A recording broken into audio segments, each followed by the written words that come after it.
ShawneeCTV would like to thank the following community sponsors in helping make this broadcast possible. Sebastian Homes, specializing in exceptional residential properties. David Nicholas and Harrison Discount Pharmacy, a good neighbor pharmacy. Bank First, loyal to Oklahoma and you. Jeff Chamblin, Farm Bureau Insurance Agent, enjoys helping people. Mentoring with a mission. Uplift Mentoring. GCTC, a career and technology center located in Shawnee. Brown & Sons Towing and Recovery. Big or small, we tow them all. Play It Again Sports, where we give you cash for your gently used athletic equipment. Rand Roofing Company. Give David James or Stephen Johns a call. Stewart & Clover Attorneys and Title Company exists to help people. Big enough to solve problems, small enough to care. Fred's Tire and Battery is locally legendary. Downtown Auto Body works for you with your insurance company to reduce your hassles. Protecting your business is our business. Ford Insurance Agency, Charlotte, Barnett. Casterkeet Auto Mart. Shop at the lot or online. At Hardesty Deli, the food is great and the people are even better. Connecting patients to convenient, compassionate care in our community, that is First Med. Local, family-owned business with over 40 years of experience, Casterkeet Tire and Alignment. L's Jewelry, Shawnee's friendly jeweler. Eric's Pharmacy. Ask about compounding.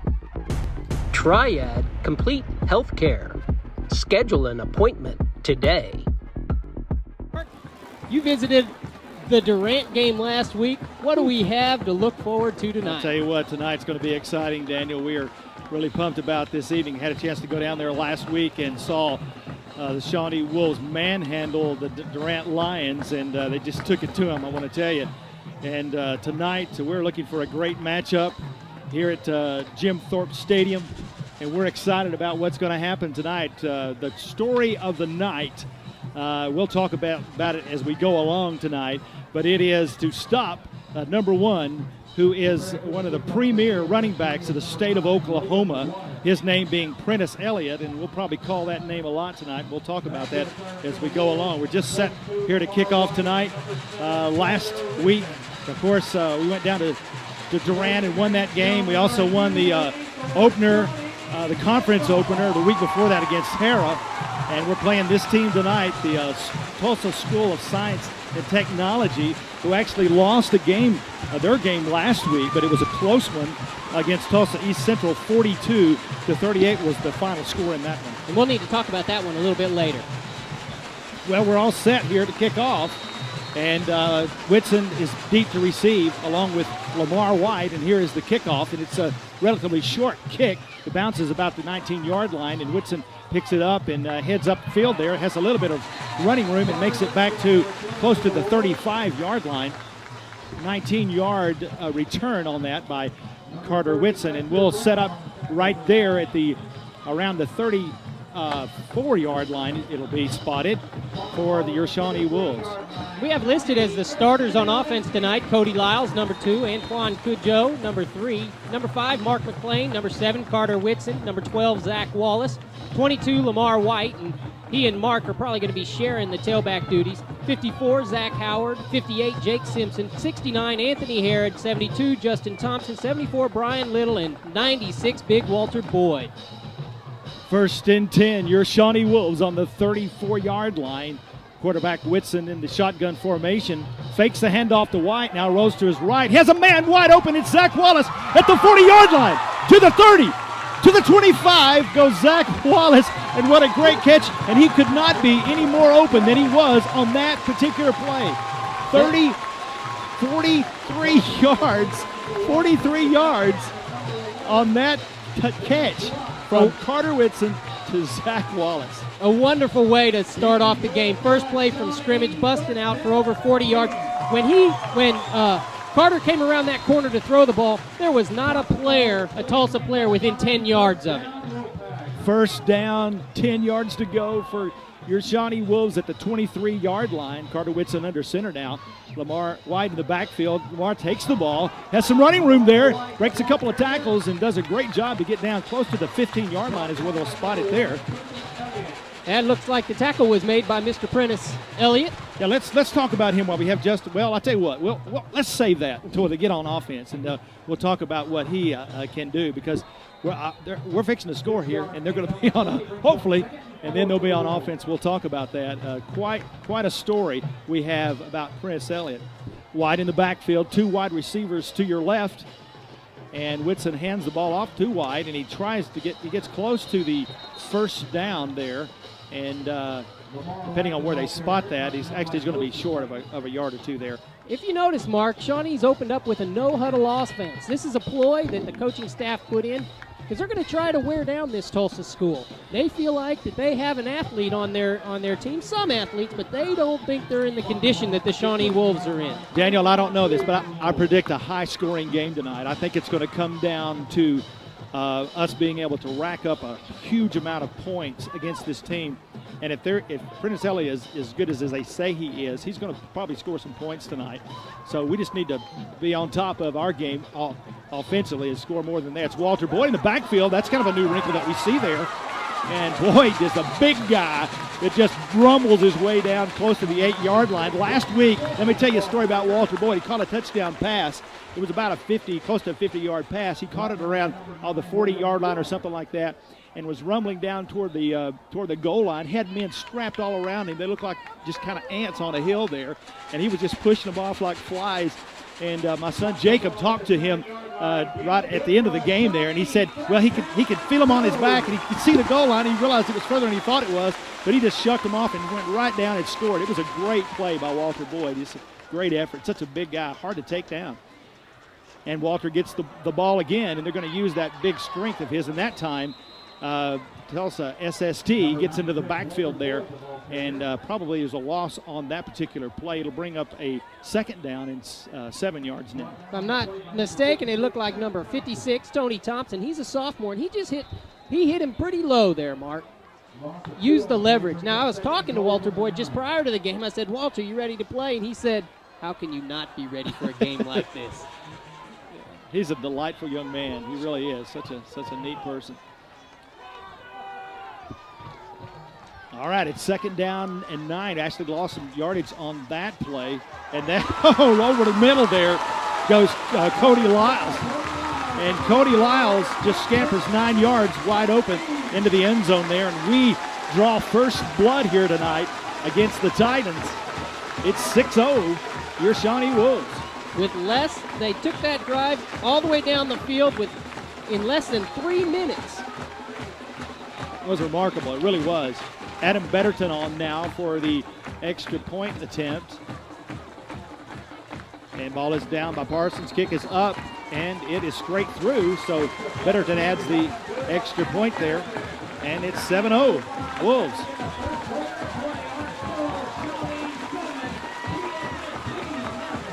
And the crowd is getting their shakers going, Mark, tonight. Oh, over 200 of them now. They seem to add 50 of them each game is what I'm told down there. I apologize. I don't think we have our outside microphone going, but we might out there. We'll see. As if it's not loud enough already. Number 1505, 1505. Please report to the press box. I tell you, let's go ahead and talk a little bit about Shawnee is really on a roll, Daniel. Like I say, they won their last 2 games. They beat Durant and beat Hara, and overall SST is 3-2, and they lost. Of course, I talked about that. They lost last week to Tulsa East Central, 42-38. The big story in this game tonight is their star running back, Prentice Elliott, number 1. And I want you to take a look at these numbers. 1,177 yards on 94 carries. That's a 12.4 yard average. 15 touchdowns in only 5 games thus far. And last week in a losing effort, he ran for 334 yards and 3 touchdowns. Coach Whitson and Brown also both said he is the best high school football player they've ever seen. Tonight's task for the Wolves in 2 words: stop Elliott. That's what they need to do tonight in order to win this game. Felix Banjo to kick off tonight. He kind of squibs one down the middle there, and that is Prentice Elliott, number 1, with the ball, and he just breaks tackles left and right. Finally, he's pushed out of bounds after a nice return, and they're going to spot the ball. It looks like, oh, there's a penalty flag that just flies in the air. He must have thrown that thing 30 feet in the air. The ball's going to be spotted around the 32-yard line, I think. As this gives us opportunity to bring up and thank Robert Gunderson, Dr. Robert Gunderson of Oklahoma Orthopedics and Sports Medicine. He is the Shawnee Wolves team doctor, and he has supported this broadcast all year long. We want to thank Dr. Robert Gunderson, and we want to show you your Shawnee Wolves on top, 7, and Tulsa McLean. I'm just going to call him Tulsa McLean. Nothing. That's the Titans. It's kind of a handful. All right, they're set up, ready to go now. The quarterback is, I believe that's 22 Goff. A little confusion there in the backfield, and Prince Elliott gets the ball, and he's stuffed immediately there. Now, talking about Prentice Elliott, last week, I believe he had 3 runs more than 70 yards, maybe 2 more than 80. Yeah, so it's not that he doesn't get stopped every now and again. It's just that once he gets past 10 yards, I heard Coach Brown say, he's gone. Yeah, he only, in the 4 games that he watched on film, he only saw him tackle beyond 10-yard mark 1 time. Yeah. That's why you have such a high average, 12.4 yard average, and you got 94 carries. That's a lot of carries and a high average. And Stephen Brewer out to the bottom of your screen there, receiver. Quarterback hands the ball off. That's a different back that time. That's number 11, Damon Dyer. Dwy. Damon Dwy. That's kind of hard to say. I guess I'm saying his name right. Damon Dwy. It was a first down, by the way. Across to the 45-yard line is where they'll spot the ball for the Titans. Compared to those 90-plus carries for Prentice Elliott, our leading attempter has only rushed 53, so almost half of what Mr. Elliott is. Goff, the quarterback, under center now. And Elliott gets the ball, is met at the line of scrimmage there, falls forward for another 3 or 4 yards. I think, Mark, it's going to be real important tonight that the first person that hits the ball carrier hangs on, and they wait for help. If he's able to shake that first one with his speed and his moves, he may be hard to stop. You're exactly right. Second down and 5 now for the Titans. Goff, the quarterback now. A quick handoff over the right side, and he breaks a couple of tackles. That is number 6, Ryan Rowland, who gets a first down on that carry. It looks like they're using Prentice pretty well early as a decoy, and some of the other players are racking up some yardage. Yeah, I can almost imagine the strategy for our defense tonight is to key on Elliott, and then obviously I think they probably know that, and anybody who's watched any game films is going to be aware of the fact that Elliott is going to be majority of the time the ball carrier. And so with that, you can confuse the defense by handing the ball off to someone else, and that's what we've seen so far tonight. That time he fumbles the ball, does Elliott, and it looks like, yes, the Wolves recover that. Looks like Brandon. Big old Chris Brandon, number 73, he falls on that one there. And what a great turnover for the Shawnee Wolves to stop them on their first offensive possession. And credit Chris Brandon, number 73, who is quick to act and fall on that ball. I'll tell you, when Chris Brandon covers that ball, ain't nobody else going to get it. You're not going to be able to get down there and pull it out from underneath that guy. 6 minutes, 45 seconds left to go. First quarter action here.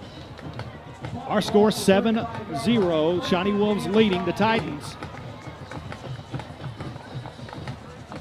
Zach Wallace to the bottom of your screen. Cudjoe to the right. That's Lyles in motion there. And the handoff goes to Lamar White, and he's met immediately as Whitson was in the shotgun there and hands the ball. Fred's Tire and Battery is locally legendary, known for their friendly family welcomes and just as friendly exits. Fred's can service your vehicle needs. Make Fred's Tire and Battery your first stop when your vehicle needs service.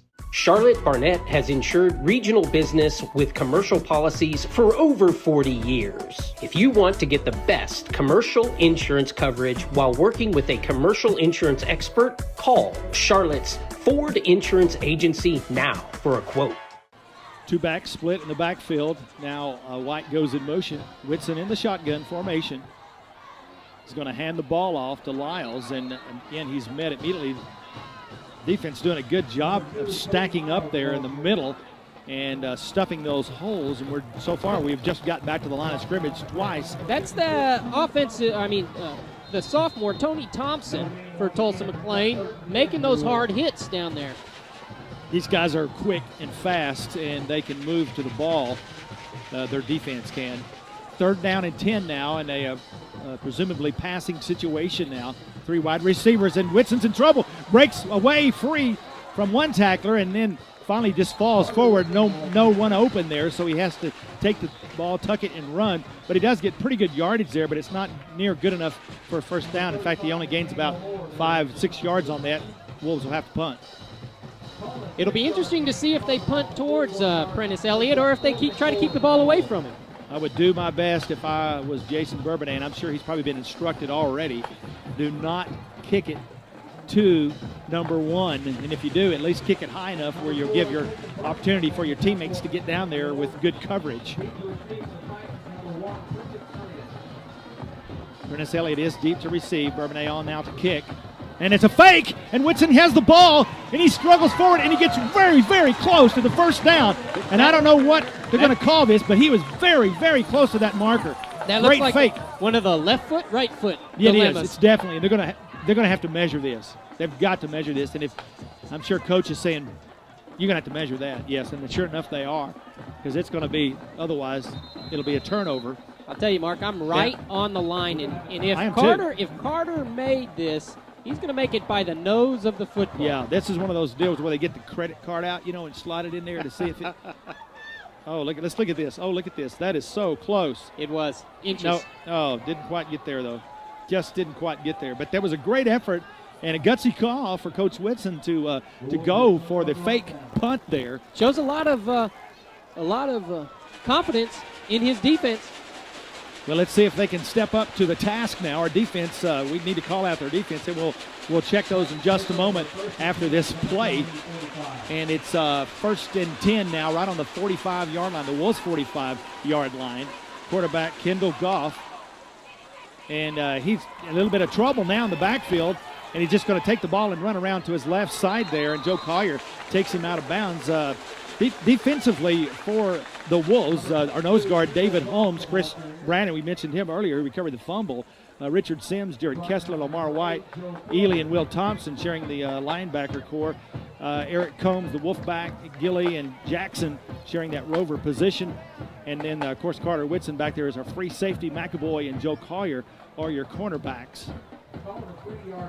About a 3-yard scamper there for the quarterback, and it'll bring up 2nd down and 7 now for the Titans. Ball spotted at the 42, Wolves' 42-yard line. And now a timeout by the officials as they go over and confer. I appreciate her doing that. Quarterback hands the ball off to Prentice Elliott. He runs right up the middle, breaking tackles left and right, taking men with him, and gets a first down on that run. Well, he makes it look so easy, doesn't he? He does. He got more than 10 yards in the good out of that is we tackled him. We still tackled him. He didn't score. That's right. He didn't score. Ball spotted now, 29-yard line. 1st and 10 for the Titans. Quarterback Goff now under center.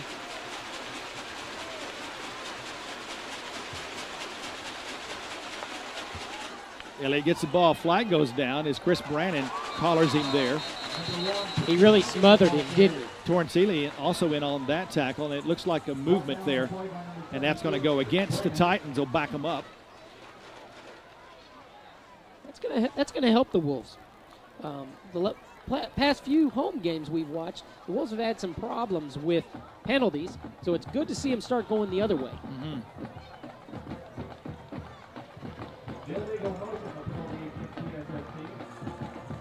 They declined the penalty.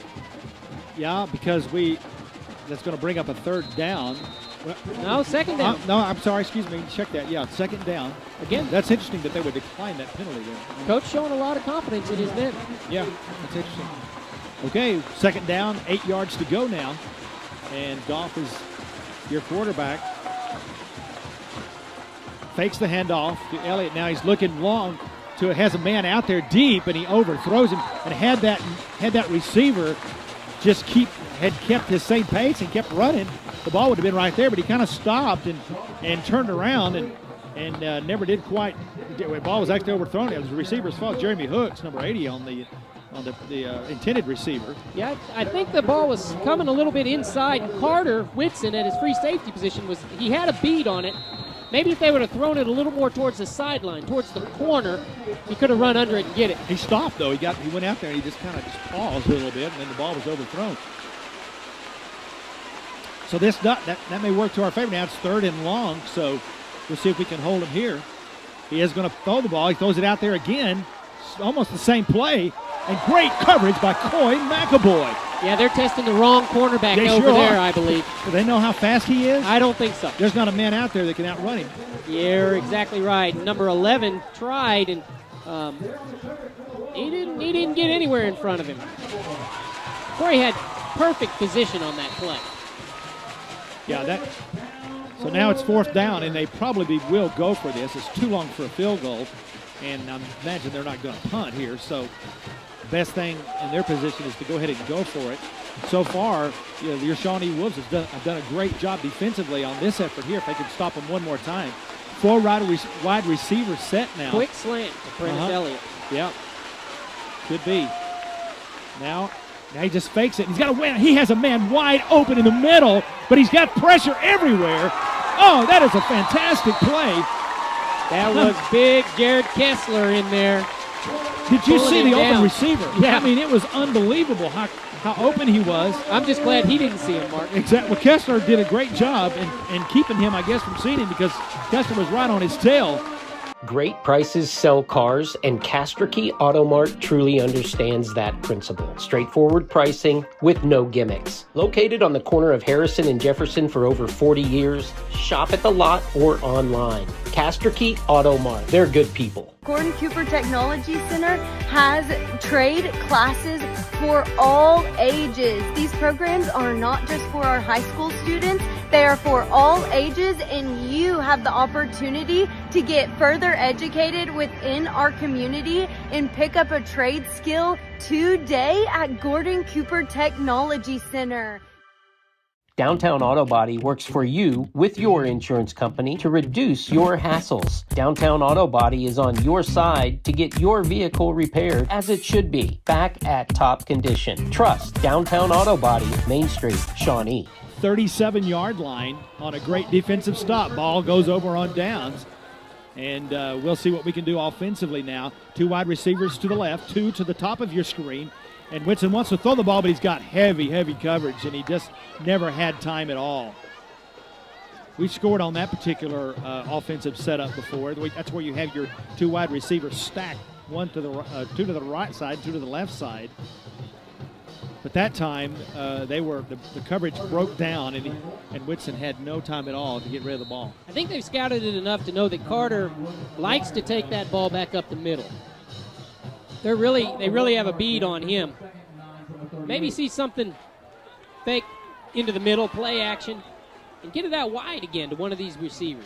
Jason Bourbonnais in now to the left side, the top side of your screen. Wallace and Cudjoe to the right. Big Walter Boyd in the backfield, and Walter gets the handoff, crosses the 40-yard line before he's stopped there. Gains maybe 1 or 2 yards and bring up 3rd and long now. Like he was stopped by number 9, William McGuire, a junior from Tulsa.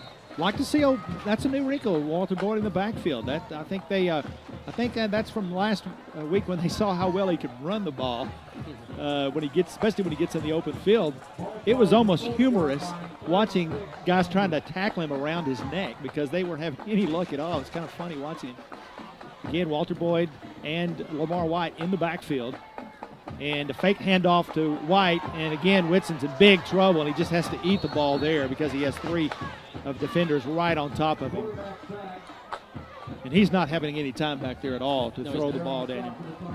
You're exactly right. We're going to have to control the line of scrimmage a little bit better. On that first drive, we really came out and hammered them. It looks like we could have our way with this defensive unit for the Tulsa team, but the last 2 drives, they've really stopped us. Yeah, coach is down there now talking to the line and telling them, giving them some instructions on what they need to do to tighten that thing up a little bit and to give Whitson a little bit more time to throw the ball. Jason Bourbonnais now to punt the ball, and I'm sure he'll probably punt it this time. Prentice Elliott back, and that's a high snap. He's able to bring it down. Gets off a good punt because it goes right out of bounds and no return there. That's a great punt. That really was. He had no chance to get over there in time to even snag it before it went out of bounds. 35 yards on that punt. That's a great punt. Last week, Bourbonnais kicked like a 57-yard. All right, now the ball goes over on downs now as the TSST Titans take over at their own 28-yard line. Goff, the quarterback, throws the ball out there to his receiver, and he catches the ball and is going to be close to a first down. That was Ryan Rowland. Saw Torrance Ely out there. It's good to see him back chasing the ball. But I think Carter Whitson came up and knocked the legs out from underneath him. The Wolves on defense seem to be employing the bend but don't break philosophy tonight, Mark. They've been giving up some bigger plays of more than 10 yards, but they've stopped Tulsa We haven't from seen scoring. the biggie yet from Elliott, and it's just one of the things you're just kind of thinking, oh gosh, when's it coming, you know? And he gets the ball this time and breaks a couple of tackles, and they're just doing a great job. And I tell you what they're doing is Flag. Yeah, there's a flag down on that play, but they're hitting right at the line of scrimmage and making good contact, slowing him down enough to where they're allowing some of their teammates to get over there and get a hand on him. He's so slippery and quick. We'll check this flag. He sure is. The coaches that watched him last week said that what was unique about him is not only could he see and he had speed, he had both. They say that that's quite unique. They usually have one or the other, but it was said that he sees the holes, 3 holes before he gets to them. So he can really make the cuts. Just that natural raw talent that's just hard to coach. Either you have it or you don't, and he's one that does. And could go a long way. Did you see the call on that? Was it it was a face mask. Yes, it was a face mask call. And so that'll give them a automatic first down, ball on the 47-yard line. 37 seconds left to go. And there's another fumble on the play. And I think they may have fallen on this. We'll check that. Yeah, looks like probably they got it back. But that's twice we've seen a mishandled snap there. Same way. Quarterback really not getting a handle of it. It's probably going to do it for the rest of the first quarter there. And we've owned the first quarter thus far, Daniel, 7-0. Shawnee Wolves on top of this one. We really have. It's good to see him come out like this. They won't get this play off, and there you go. There's the whistle for the end of the first quarter. With our score, Shawnee 7 and Tulsa TSST Titans, your visitors 0. What do you think about the first quarter so far, Daniel? Well, I was really impressed with our opening drive. I think that Coach was talking in the locker room about investment and coming out and working as a team and showing this Tulsa team that they've worked harder, they put in more time, and they came out confident. Then as it progressed, it looked like perhaps they're doing some stunting or something on the defensive line, but their defensive line really started to bottle things up, and that slowed us down. As far as defensively, like I said just a minute ago, it seemed that we've employed the bend but don't break. I think we have one eye on, everybody has one eye on Prentice Elliott, and the other eye trying to follow the ball rather than trying to follow the ball exclusively. So they may get some yardage, but hopefully we'll keep them from the big play, Mark. They don't seem to be intimidated at all by Prentice Elliott. It seems to me that, if anything, they're just doing their job out there like they normally do and taking business as usual, and that is a great defensive stand by the Shawnee Wolves.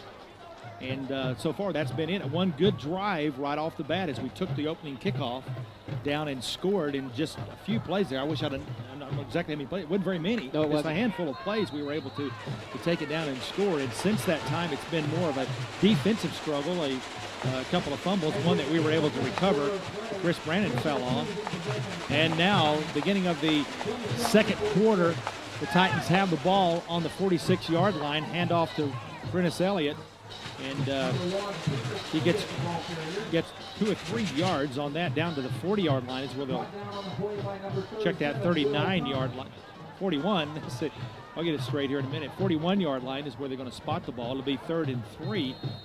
Looks like he ran right through the arms of Chris Brandon there. Gained another 3 yards before a couple of Wolves got on top of him. Chris slowed him down a little bit. The crowd's really into this game, Mark. They really want to see us stop them. 3rd down. 3rd down and 3 now.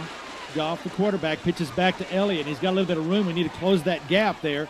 And he is hit and pushed out of bounds, but not after he gets the first down. Joe Collier, the first man over there to make contact.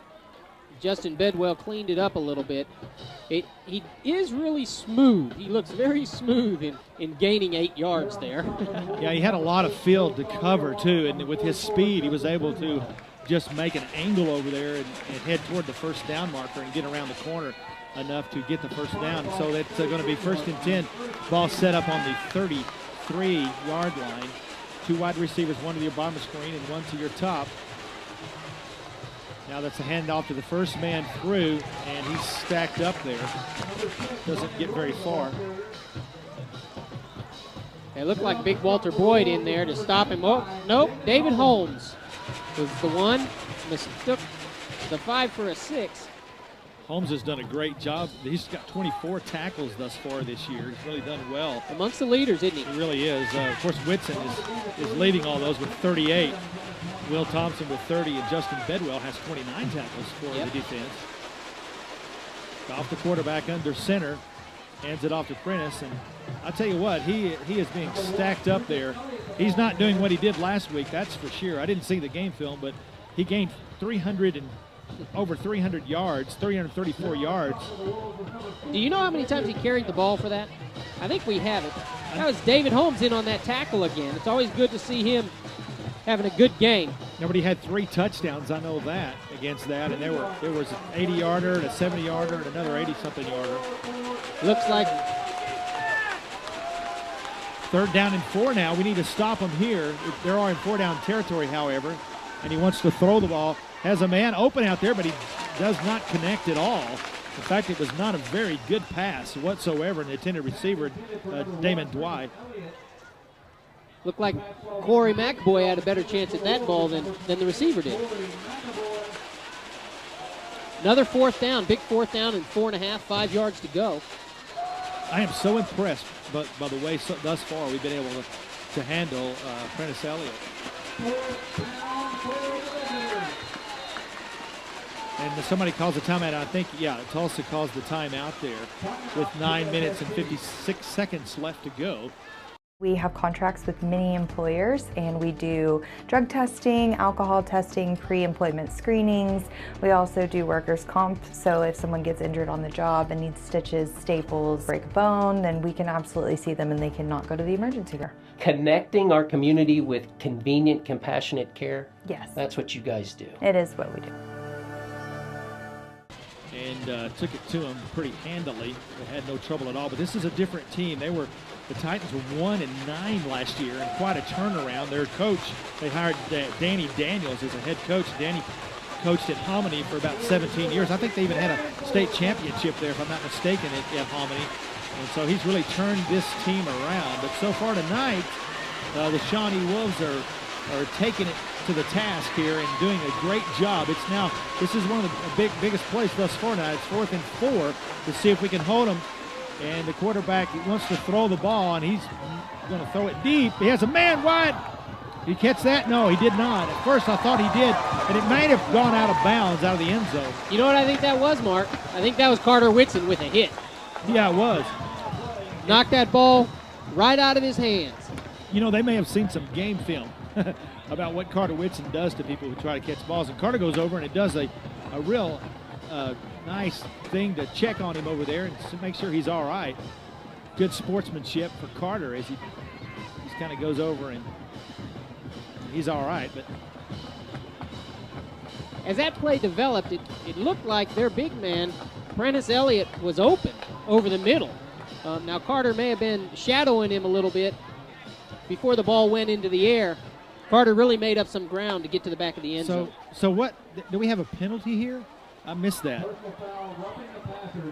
Oh, I didn't even see the flag. I didn't either. Yeah, roughing the passer is the penalty, and neither one of us saw that. We apologize for that, and that is an unfortunate penalty, by the way, because now that gives them a new set of downs, 1st and 10, and they're going to spot the ball, looks like around the 10-yard line, somewhere near the 10. 15. 15? It's hard to tell from this No, it's angle. not. Just looking at the pylon and 10 yards to go. Looks like it's closer to the 15. They can get a first down right around the 5-yard line.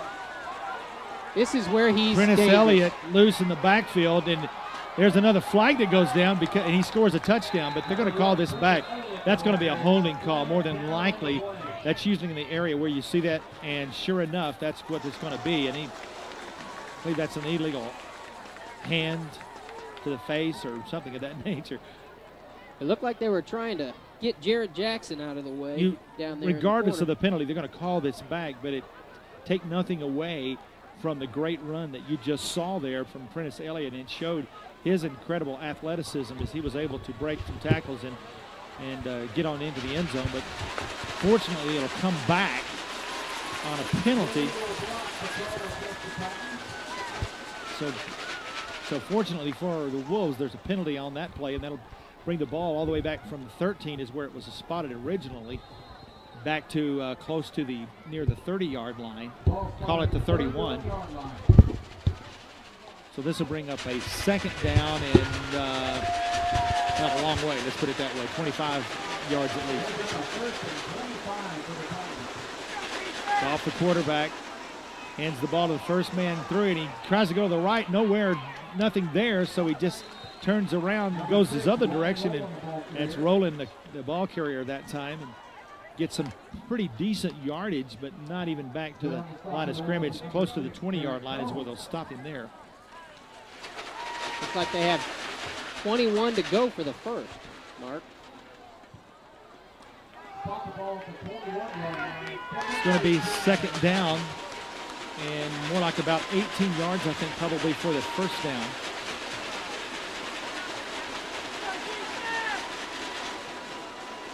Quarterback fakes the handoff and now hands the ball off to an end around, and the end gets around to the left side and doesn't get very far before he's stopped there. That's Damon Bly, number 11.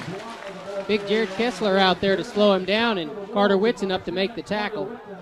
Little bit of fancy misdirection there, razzle-dazzle play that gets him a couple of yards, but that's about it, and it's going to bring up a 3rd and long, and this is kind of where we were earlier, 3rd and 11. So far, the Wolves have been up to the task, and they've had to stop them. Let's see if we can do it again. This is 4-down territory, 3rd down and 11 now. 2 backs in the backfield. And that's Prentice Elliott, who's just looking for a hole there. You see him kind of stop, and he just picks his way and scampers into the end zone. That's amazing. He just kind of stopped and looked for a hole and just took it. Yes, he That's did. what you're talking about, vision, how he just sees things. And it's like he picked out, okay, I'm going to go here, I'm going to go there, and then I'm going to score a touchdown. And he just made it look easy. That was pretty sharp, and you called it, because he literally did come to a stop and just waited for a hole to develop and then shot right through it. I don't think I've ever seen anybody run quite like that, where he just says, okay, this is probably the best course of action to run to the right 3 feet, then to the left 6, and then he scores a touchdown. That's pretty amazing. It really is. So they finally get on the scoreboard with 8 minutes left to go now in our first half. And the extra point try is, I don't think that's going to be any good. Yeah, it is. I'm sorry. Apologize for that. It didn't look like it was from this angle, but he's able to tie the score up. And that takes us back, Mark, to that 4th down penalty in which we had a mental letdown in roughing the passer, which gave him the opportunity down there inside our own 20. And with a runner like Prentice Elliott, he's going to make you pay. Yeah, when you get the ball in that kind of field position on which really amounted more or less to a turnover because it would have been our ball. Oh, that's right.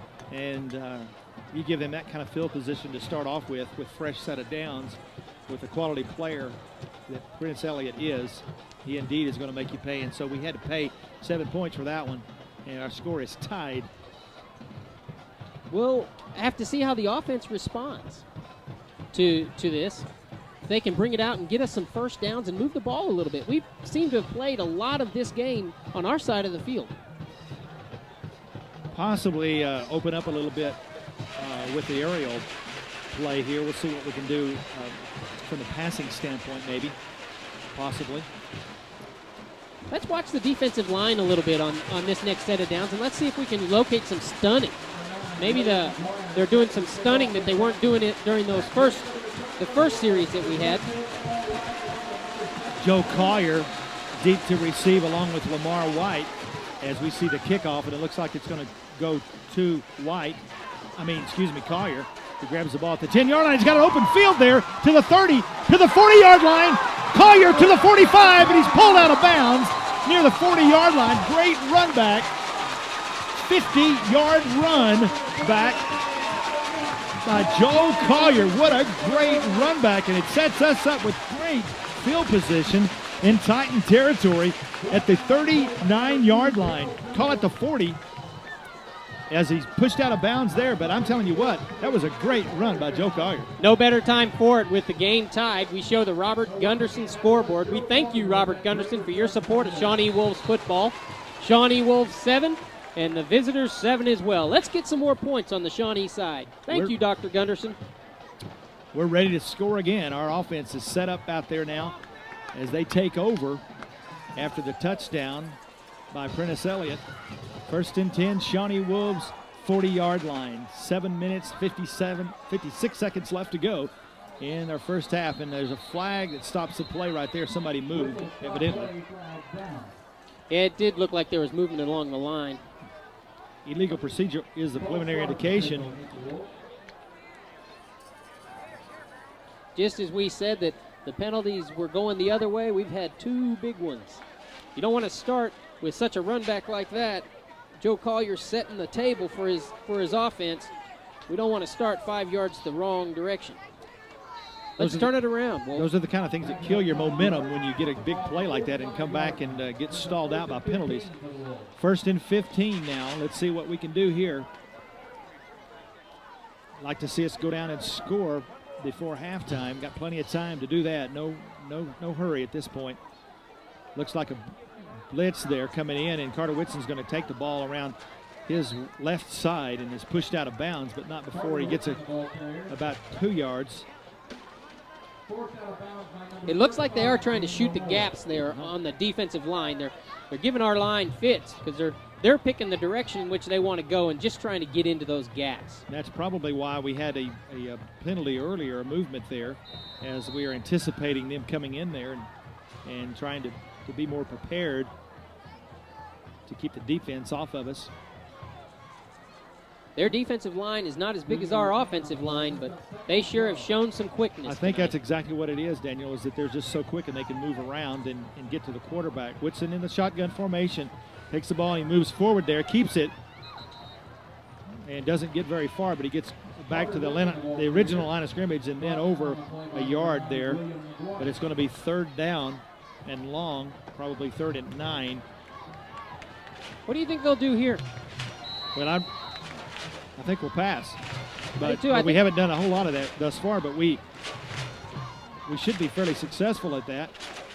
When you got a guy like Zach Wallace who stands, 6'3"? Something. He's like big. That. Maybe a quick slant. One of our favorite plays across the middle. 2 wide receivers to the left, and he is going to hand the ball off, and I don't think he's going to be close. No, he's going to be short of the first down.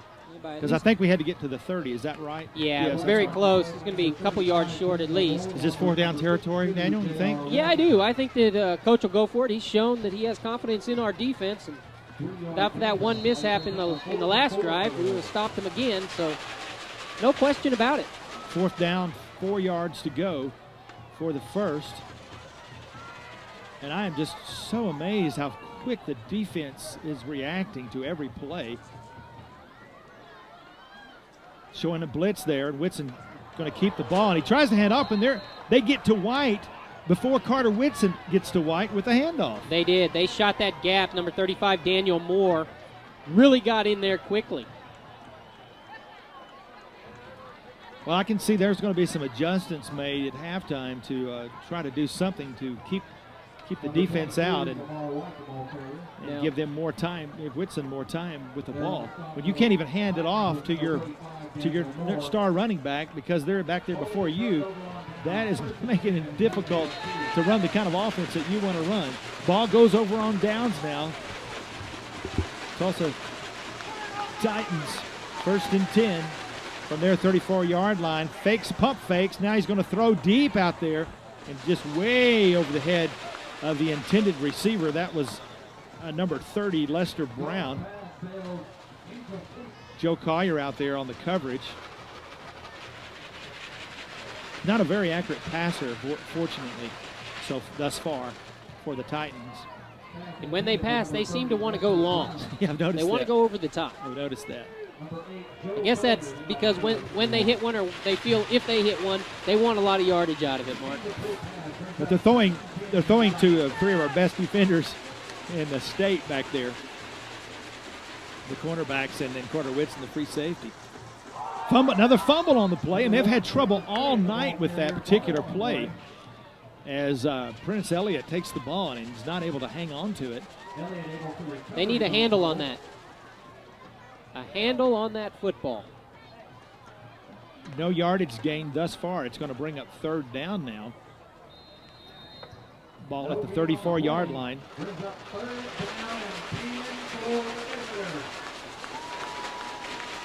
See Prentice Elliott getting rid of the gloves. Didn't feel like he could get a grip on it. Yeah, it's kind of funny. First they don't try gloves and they put them on and then they take them off. And it's just kind of funny how they go back and forth as if it's the gloves that caught him fumble. Yeah, maybe it wasn't the gloves because he fumbled it again. Put the gloves back on. Yeah. That is hilarious. By Justin Bedwell. It's not the gloves, Elliott. I don't think so.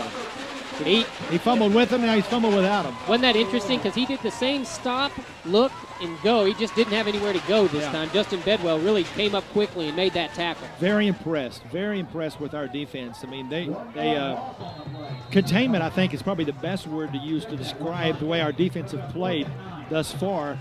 The Titans have been speedy defenders, but we have just contained them very well. Joe Collier is the deep receiver there, deep to take the punt.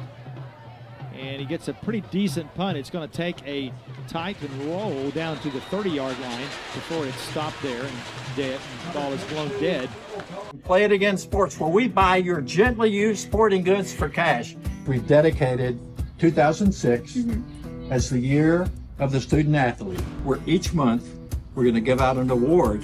The award doesn't go just to the greatest athlete or to the greatest student. It goes to the greatest person. At Hardesty Deli, the food is great and the people are even better. A genuinely local atmosphere. The Oliver family has more than 70 years as butchers with Hardesty. If you're in Shawnee, you gotta stop at Hardesty Deli. Take back what I said earlier in the beginning of this game. I said it was going to be a high-scoring game and an offensive game. It's been just the opposite of what I thought. I think that we have to be careful of what we say because sometimes it seems to go the opposite. Just the opposite of what I thought. I really thought that, and of course we don't know what's going to happen in our second half. It may be, but thus far it has been a defensive game on both sides of the football. It really has. I think the word that you used rather well is containment. Our defense sure seems to be trying to contain the big play. So far, it's been successful, except for that one touchdown run, but it was only a 14 or 13-yard run, something like that. Yeah, it was a short run. And it was an impressive one, though. 4 minutes left to go as we come out of a timeout. I think Coach Whitson was pumping up his offense there. He'd like to see a score. Yeah, I would They come too. right to the ball out of that timeout. That would give us some needed momentum going into the locker room if we could put some kind of points on the board before halftime. Last week, the Titans were actually, I think, ahead in that game on the fourth quarter by a couple of touchdowns. And 17 points? Yeah, ended up losing the game. Yeah. All right, little trickery here as we have all kinds of motion going on. And trickery. Carter Whitson under center now. And we're trying something new, just anything to get something going here.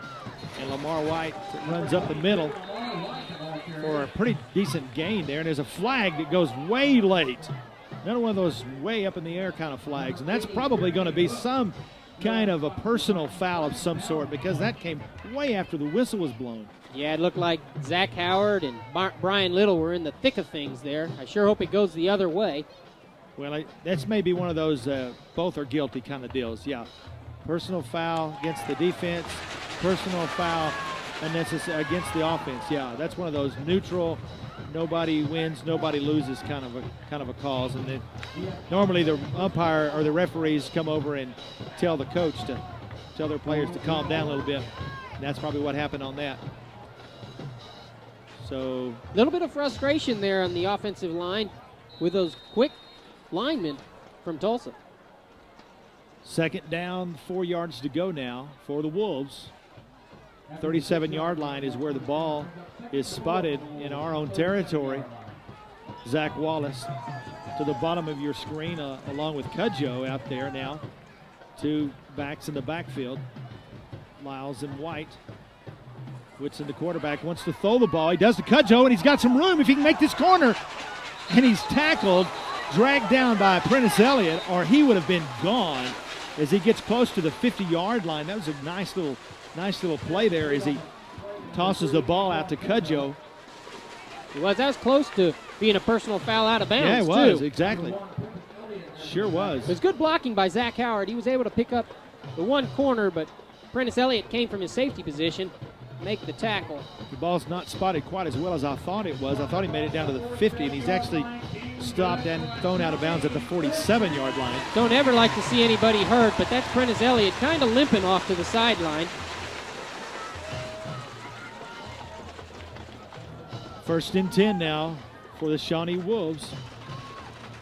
Carter Whitson, the quarterback, under center. Carter Whitson's going to keep the ball, has a little bit of running room, breaks 2 or 3 tackles. He's still on his feet. He's to the 30, 25, 20, 15, 10, 5. Touchdown, Carter Whitson. What a run. That was a major league run by Carter Whitson. He had to break 4, 5, 6 tackles on that run, Mark. 53 yards on that run by Carter Whitson. And talk about the long run. That's where we see it right there, not from Prentice Elliott first, but from your man Carter Whitson, who just takes the ball and breaks tackles left and right and makes a great run, and he's out of breath. That was sheer determination for that young man.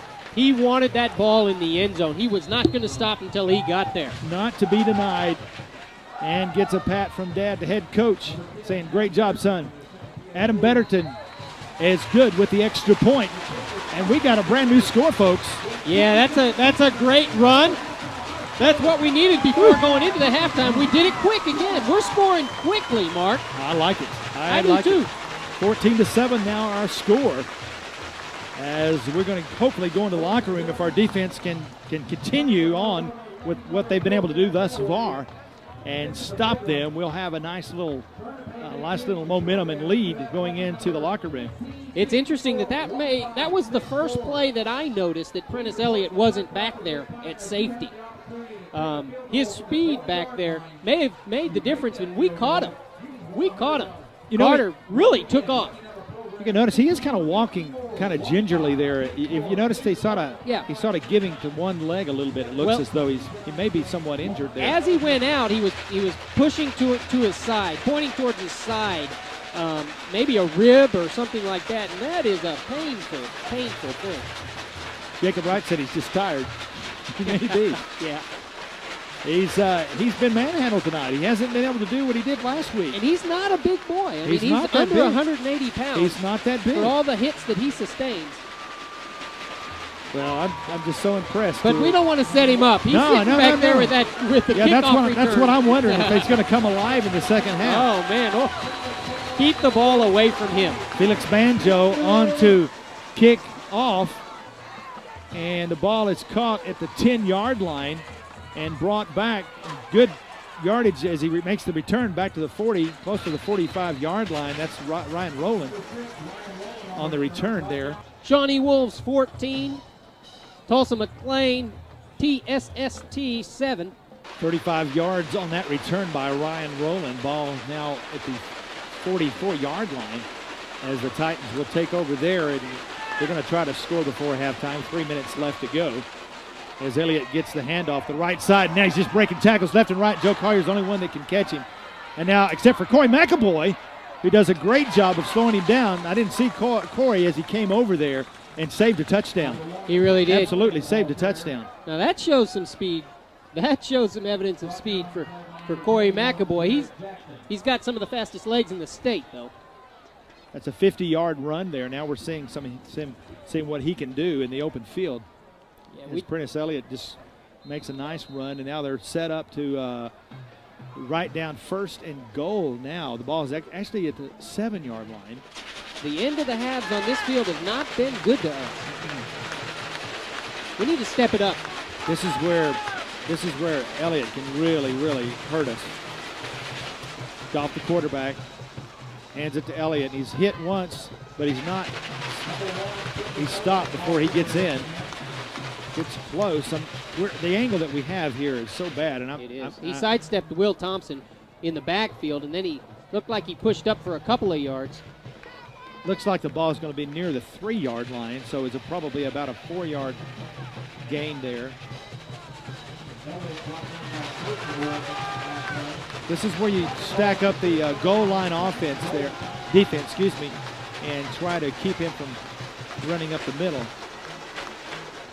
He's going to keep the ball, the quarterback, and tries to make the corner, and he does get in for the touchdown. And that is number 22, Kendall Goff.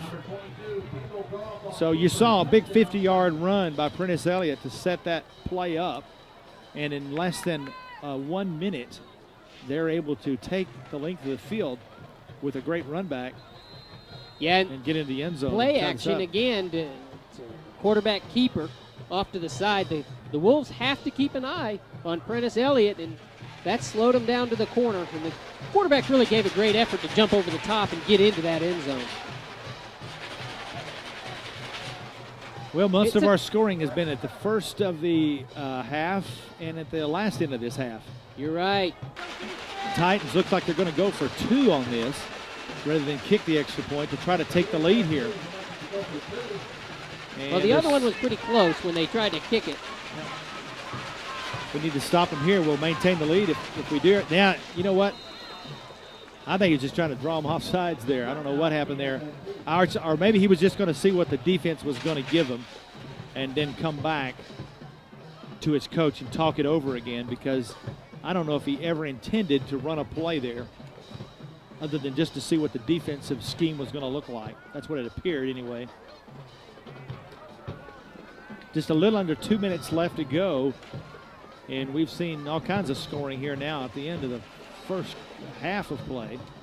Maybe they just wanted to not hold any timeouts in their pocket, Mark, using their last time out. That was their last time out, yes.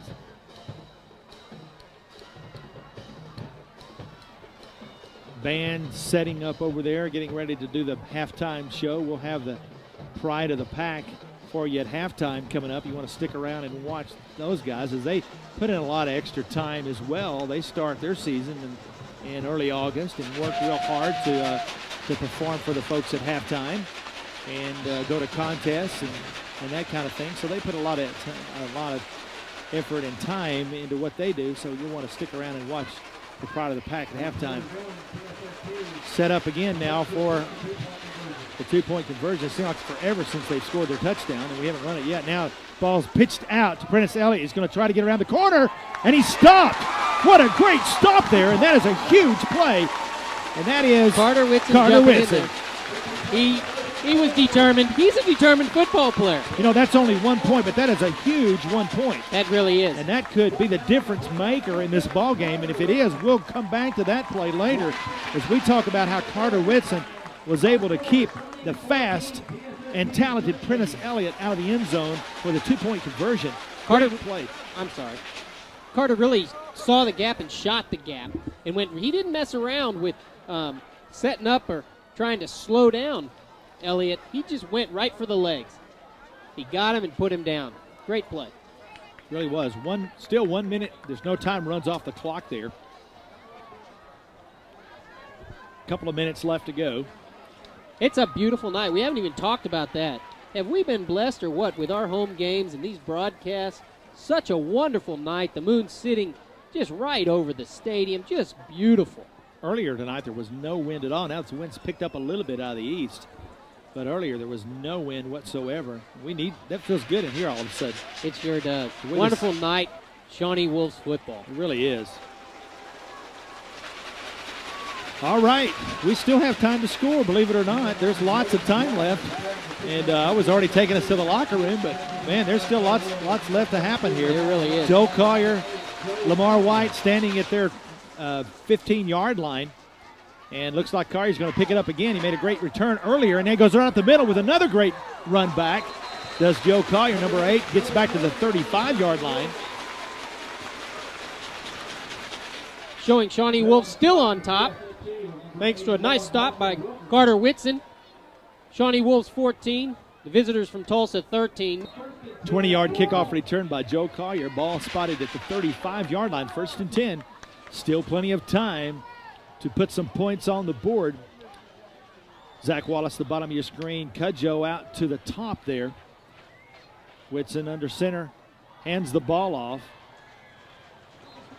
It's like Cody Lyles. Cody Lyles gets not very far at all as he tries around the left guard there and gets gets nowhere. Back to the line of scrimmage is all.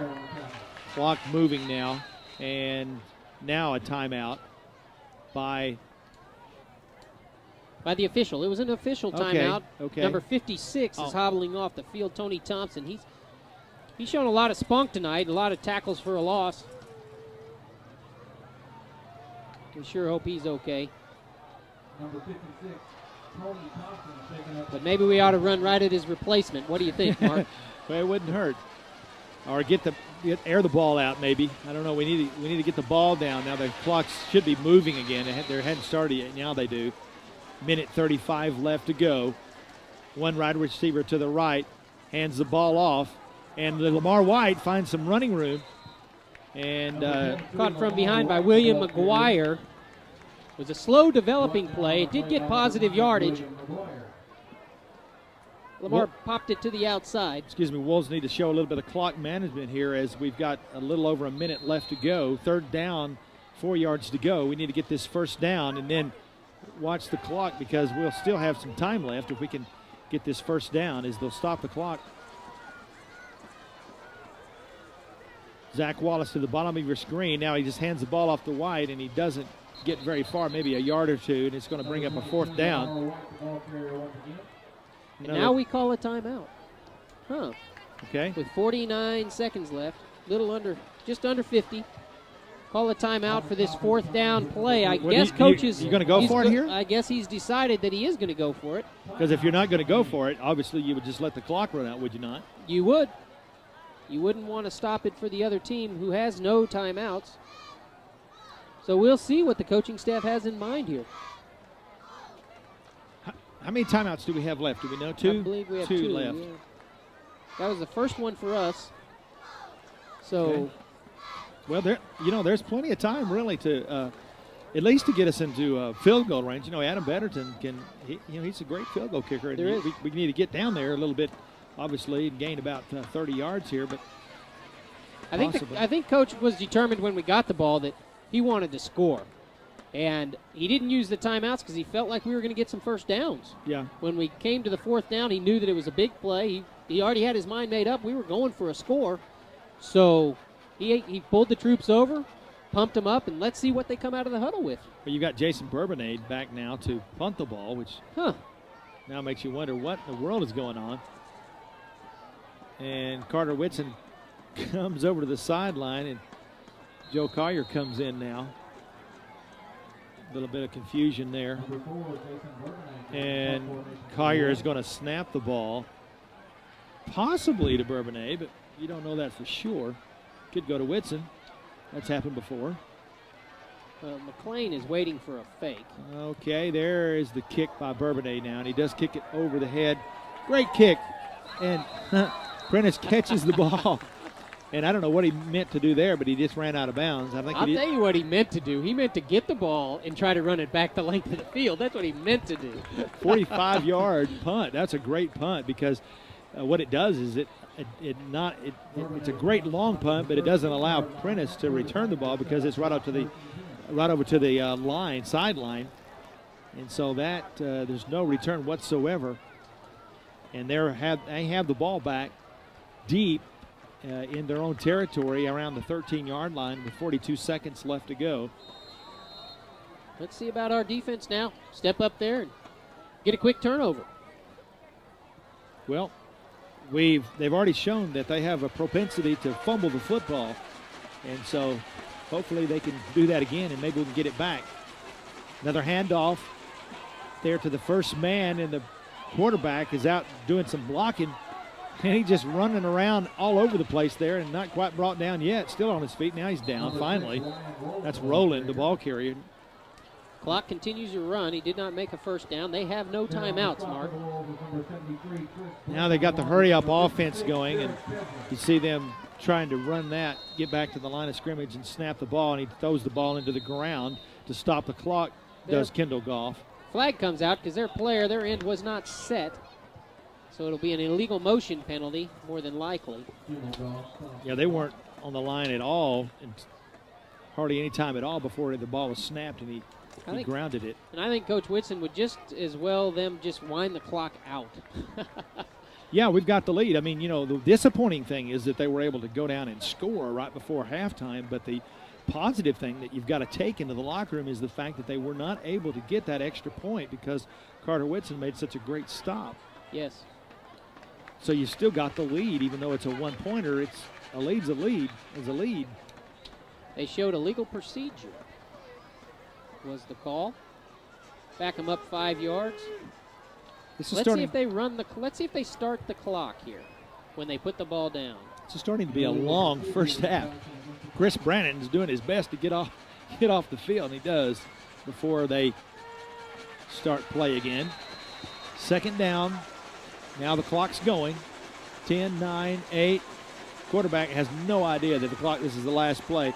Brent's going to throw a halfback pass. He's just going to heave the ball as far as he can throw it, and the ball is just going to fall to the ground. And I don't see any flags down, or is there? There must be something going on because now the referee. He looked like he's talking to Coach Whitson down there. About when? He looked like he's signaling a grounding. I don't have any idea what that was all about. Coach Whitson was saying from the last play that the clock should have started more quickly because of the offensive penalty. Exactly, and now he's saying time would be out. There really shouldn't be any time at all, but we've got 1.8 seconds. Yeah, 1.8. You got it. But I'll tell you what. Did you see Prentice Elliott just put that ball in the air 60 yards? I did see that. Not bad for a halfback. It wasn't very accurate, and it probably could have been just as easily intercepted. I think they just were kind of hoping for all hopes that somebody would be down there to make that reception. And we'll probably see a similar play here. Now, that's unfortunate because really the clock should have run out. This play they may try to score, though, so Prentice will run it.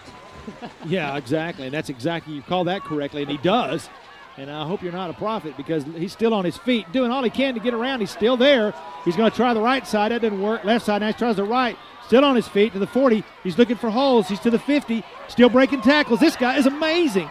And he still just breaks tackles left and right. But they're able to bring him down. That was kind of a fun run. But finally, the clock ran out 20 minutes ago, and he was still going, wasn't he? It's amazing. And that brings to a close our exciting first half of play, folks, as we've seen a wonderful defensive struggle by both teams here, but we've seen some offense as well. 14-13, our score. And as we go into the locker room with a 1-point lead, thanks to Carter Whitson making a great stop on the extra point attempt by Tulsa SST Titans. Every detail tells a story, every sparkle a memory waiting to be made. At L's Jewelry, timeless craftsmanship meets modern elegance, designed for life's most precious moments. L's Jewelry is Shawnee's friendly jeweler. The bees and their keeper can communicate. The beekeeper can hear when they're in distress and helps in turn. This partnership of mutual encouragement is a reflection of the harmony and balance we strive for at St. Gregory's Abbey. Caster-Key Tire and Alignment. Local, family-owned business with over 40 years of experience. Tires, alignments, front-end parts, and brakes installed. Check them out on Facebook. Caster-Key Tire and Alignment.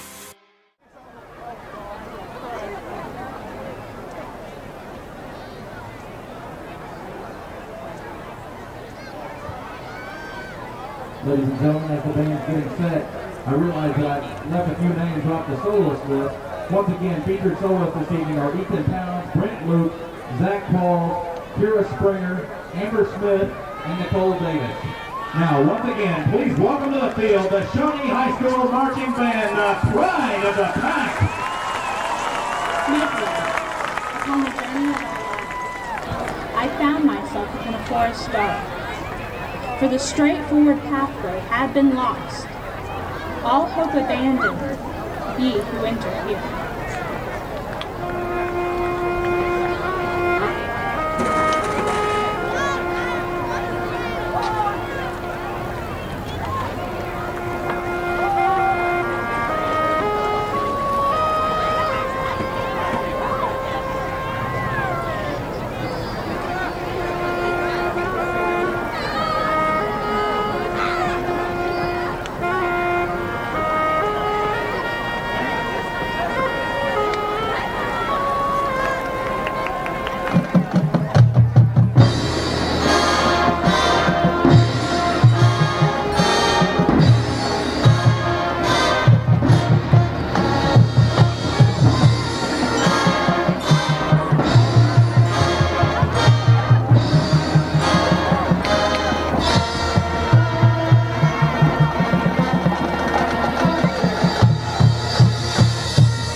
sports TPE. One was of gold and the other was of silver. First with the white and after with the yellow, plied he the door so that I was content. Enter, but I give you warning that forth returns whoever looks behind.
From the most holy water I return, regenerated in the manner of new trees, that are renewed with the new foliage, pure and disposed to mount unto the stars.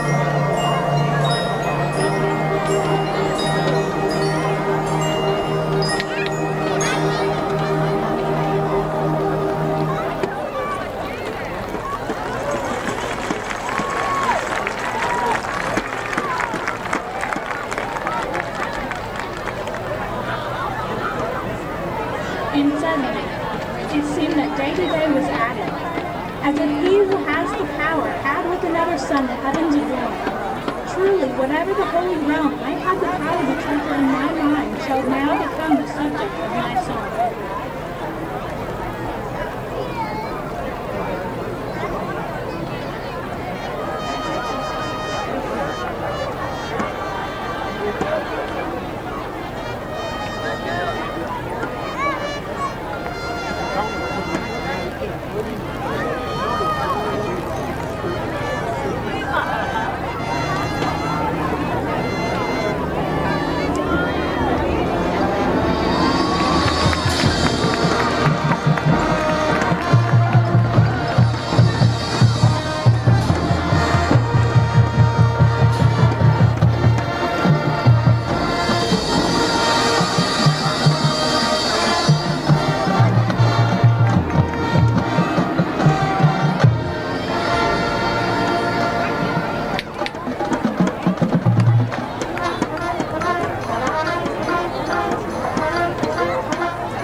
Recently,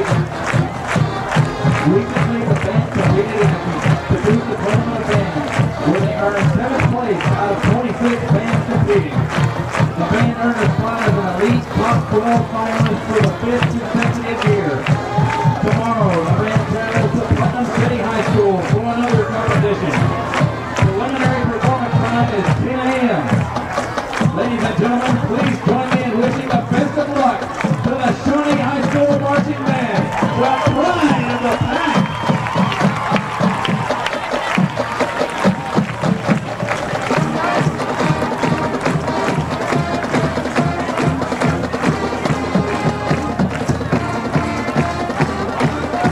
Ladies and gentlemen, we have our winner for our field goal kicking contest. The winner is Jerry Ray.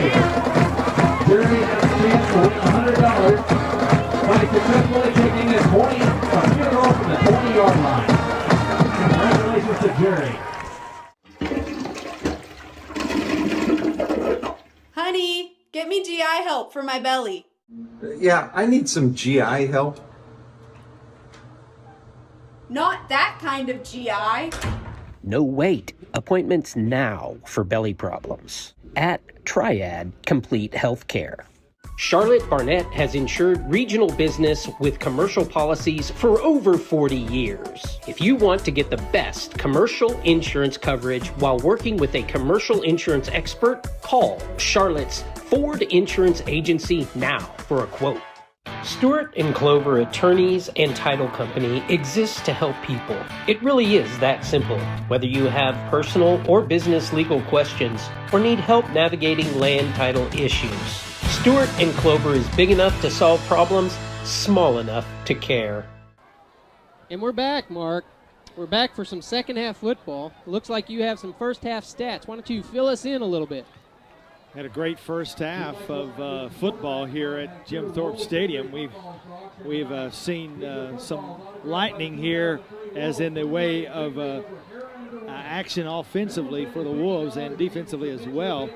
I'm telling you, I'm impressed so far with the way we've handled the highly touted number 1 Prentice Elliott.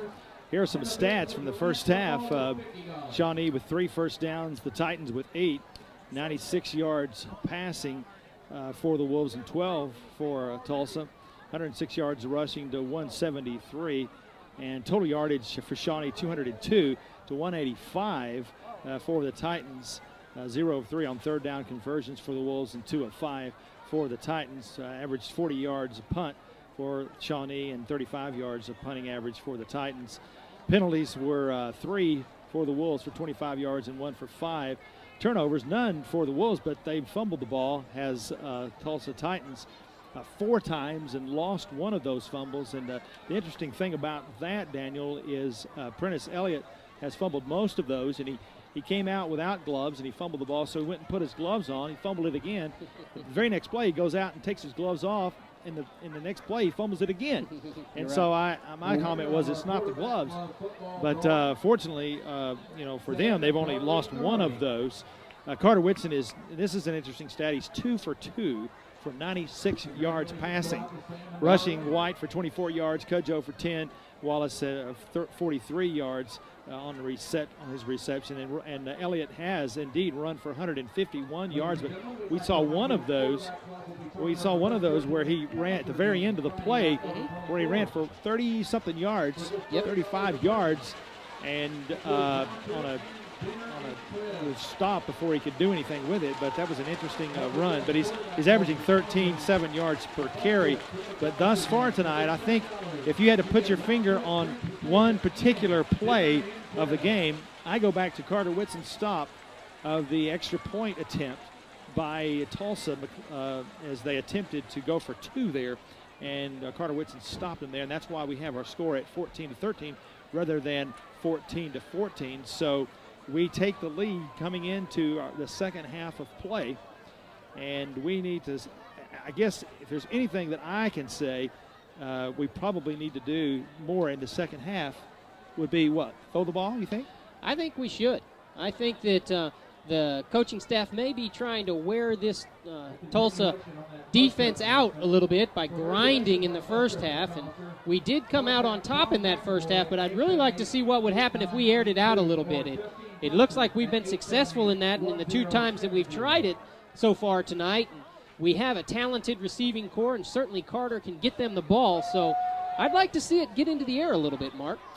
If you told me that we would be able to score 14 points in the first half and only throw the ball 2 times all first half long, I would say I don't think that can happen, but it has because of the great running of White and Whitson and Walter Boyd back there. We've seen him in the backfield. Cody Lyles got Cody him a touchdown. Lyles as well. Yes, exactly. Don't want to leave him out. He did a great job. Prentice Elliott's going to take the ball at his goal line, and he'll touch it back as he goes into the end zone. And we see Felix Banjo now, again, kicking the ball off like he's capable of doing and putting it into the end zone, which really is a game saver there because it really helps us out as far as not allowing Prentice Elliott to run the ball back. It neutralizes that kick returner. It sure does. Takes another facet out of the offensive game of our opposition, and that's the first one that he's had touchback tonight, where before this I think he's only had one the whole year returned on this field. Okay, so here we go with second half action now. 14-13 our score. Wolves on top. Quarterback Kendall Goff under the center there. Hands it off to the first man through. That's number 6, Ryan Rowland. And he's tackled after a gain of 2 yards, 3. Somebody we didn't mention in the first half, but it sure is good to see him pile on the top of that pile is Chicago Heron, back this week from injury. That Shawnee line stuffed the middle that time. Yeah, it's good to see Chicago back in there, and I know he's excited about being able to play again, healthy, and taking care of that right side over there. Chicago. Second down now, and Prentice Elliott gets the ball, is looking for a place to go, and he finds it. And over the left side is where he makes his route this time and gets across the 33-yard line to a first down before he's stopped. Joe Collier at the bottom of that pile. He had some help, but it really looked like he was going to be stopped for no gain, and he cuts upfield, and he picked up, 8 or 9? I know. I understand exactly what Coach Whitson was saying in the paper when he talked about his vision and the way he scans the field. It's just remarkable to me how a player can almost come to a halt and look over where he's going to run and pick out his path and picks the path of least resistance and is able to gain yardage every time he does that. There he goes again, and this time nothing doing because the big number 73, Chris Brannon, grabs a hold of his shoestrings there. Chicago Heron in there to clean up. Again, it's good to see us getting that quick hit on him and holding on. That's what you have to do, because what happens if you don't do that? Yeah. And he gets into the secondary, boy, he's going to be very hard to stop. That's right. And it's good that we have the pursuit that we have, because that first guy's not going to bring him down. No, as you saw right there, you got a big guy like Brandon that really knocked him down, but he was still able to gain a couple of yards on the play. Second down, 8 now. And the quarterback is going to keep the ball, does Goff, and Carter Whitson comes up from the safety position. He knocked the ball out of his hand. He did. The ball rolled out of bounds, Mark. So actually they're going to lose yardage on that play, fortunately. Number 22, Kendall Goff, the ball carrier. It's amazing how fast Carter Whitson can come from that safety position back there, yes, and get in that backfield as quickly as he does. You almost got to wonder if that's a blitz, or he's keying on something. A lot of times they can pick it up if it's going to be a run or a pass by how the blocking scheme initiates off of the ball. Big play now. It's third down and 8. And a supposed passing situation, a fake there. Now he hands the ball off to the inside move there, kind of a counter play. Number 11, Damon Dwight. Jared Jackson and Chicago Heron right there. They didn't go for the fake. They stayed home. Sure didn't. And now supposed punting situation now. I think that's the quarterback, Kendall Goff, and yes, it is. Kendall Goff back to punt the ball in punting formation. Yeah. Joe Collier. And who's right behind the line. Yeah, high punt, but he gets it off. He's under heavy pressure there. Joe Collier takes the ball and immediately is hit as he catches the ball at his 30-yard line. Damon Dwight gets down on the coverage there, and boy, I tell you, He was right on top of Collier. It was good that he hung on to that ball. Yeah. Great prices sell cars, and Castricke Auto Mart truly understands that principle. Straightforward pricing with no gimmicks. Located on the corner of Harrison and Jefferson for over 40 years, shop at the lot or online. Castricke Auto Mart. They're good people. Go time, show time, get on your feet. It's my time. Go time, show time, get on your feet. Hey Mom, I got hurt playing volleyball and you forgot to pack my ibuprofen. You got hurt? That's okay, you just need some ibuprofen. Go to Eric's Pharmacy around the corner. They should have some.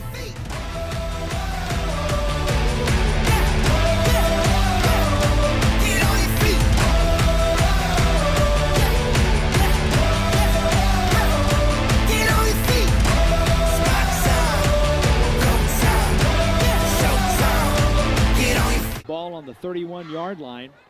Carter Whitson goes under center now. Lamar wide in the backfield. Pitches it out to Lamar. Finds some room on the left side. Gets to the 30-yard line. Makes a corner turn. And then he's pulled down there.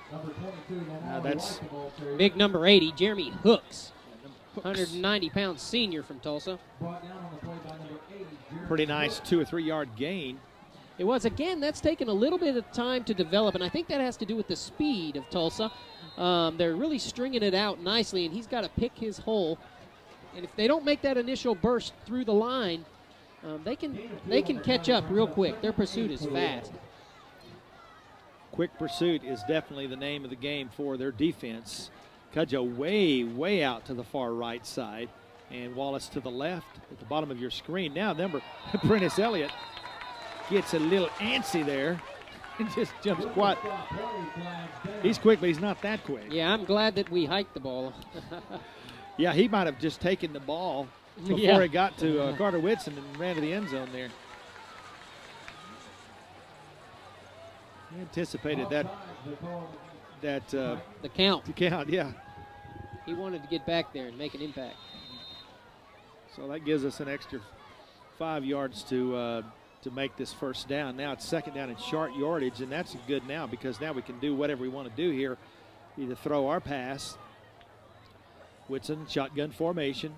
White goes in motion. Oh, and that time that's going to be against us there. We saw a little bit of movement. Yep. So we give the 5 yards right back. Big number 74, Brian Little there, jumped, but I have to say it looked like his call was to catch that end, the outside, and that's where Prentice Elliott was coming from, and I think he saw him. So he knew he had to get back there quickly. It's kind of like you said earlier, it's a little frustrating for the offensive line there when they're doing their best, and they're doing a great job. It's just that they're having to move so quickly to get in position to make their blocks, and that's got to be a little frustrating to them, because they're still getting to Carter Whitson. At least they were earlier now. Second down and 7, back where we were earlier. Whitson wants to throw the ball, and that ball is batted down. He had Wallace out there who appeared to be open just for a moment. And but the ball is swatted down before it's ever, as soon as it leaves Whitson's hand. Third down and 7 now. You think that was a pump fake? Or do you think that he actually was going to throw it and just decided he was going to pull it back? He saw something he didn't like.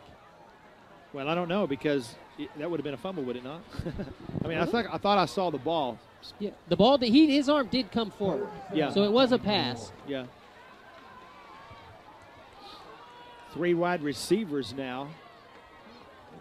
Actually 4, as Walter Boyd lands up on the left side as the tight end now. And Whitson wants to throw the ball. He's got a little bit of time now to throw it finally, and he does make the completion, and not far enough for the first down, as Wallace is not able to get to the down marker there for the first down, as he's hit immediately as soon as he catches the ball. But he does make a completion. Fourth down now at 2.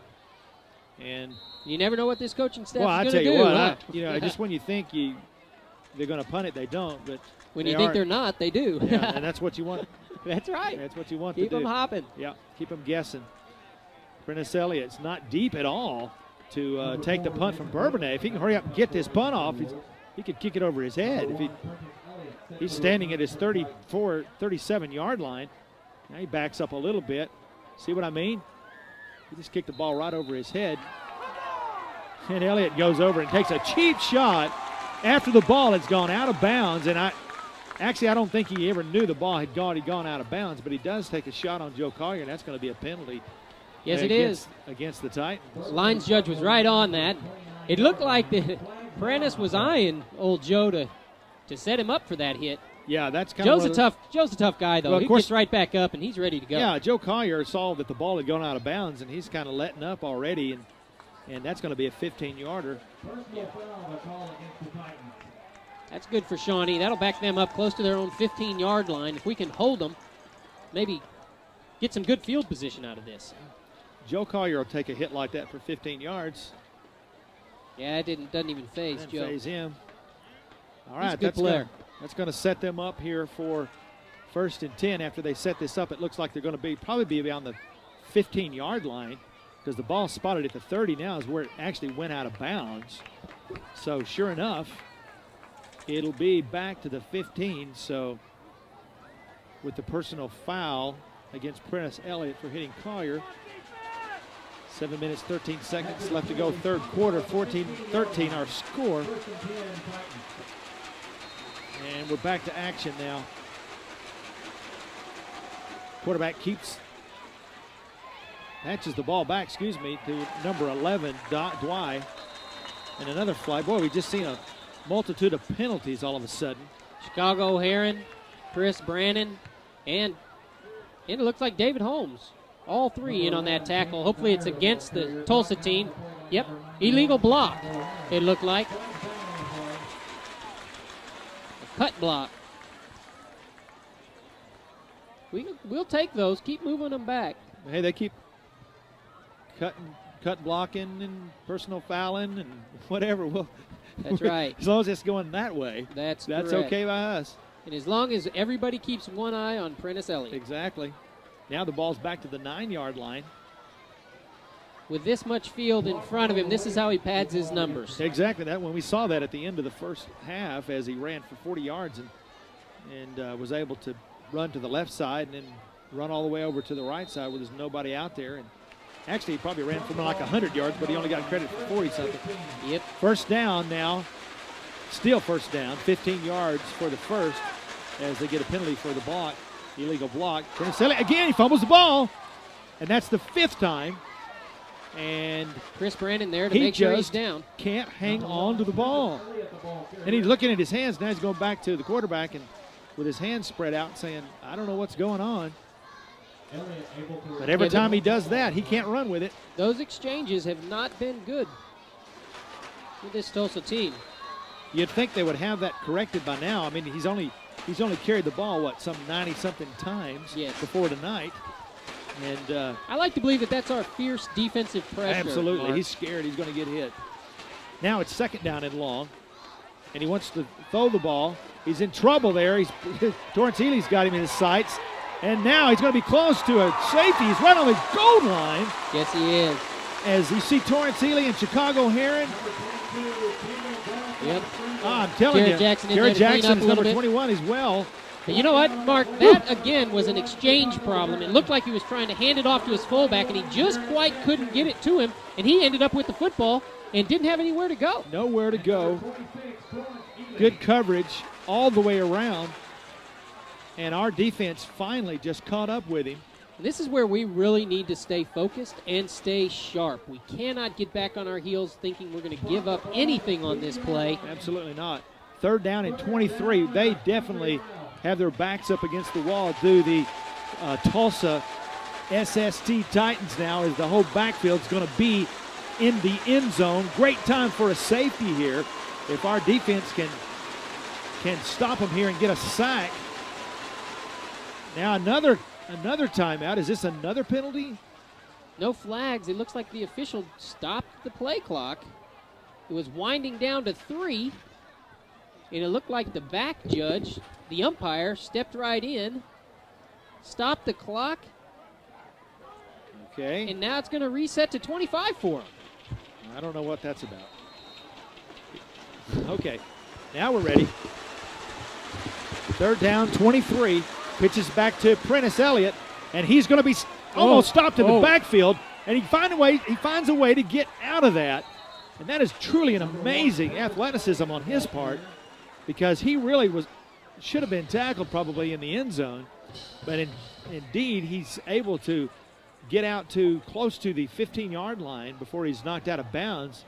Gives him at least a little bit of room for a punt. Excuse me, we got a player down. That number 6, Ryan Rowland, is who that looks like. He's back up on his feet. He just may be exhausted. A lot of these Tulsa players go both ways. And I know we've talked about it earlier, but this Shawnee Wolves coaching staff really felt like we could wear down this Tulsa team. Hopefully it's going to pay off in this second half. Goff to punt now. Joe Collier back standing at the midfield. Collier wants to take the ball back, and he does.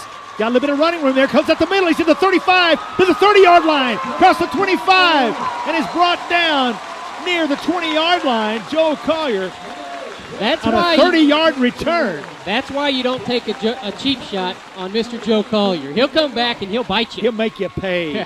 Great return. Sets us up in tremendous field position now, as they're going to spot the ball on the 21-yard line. And I wonder who that is down for the Tulsa team.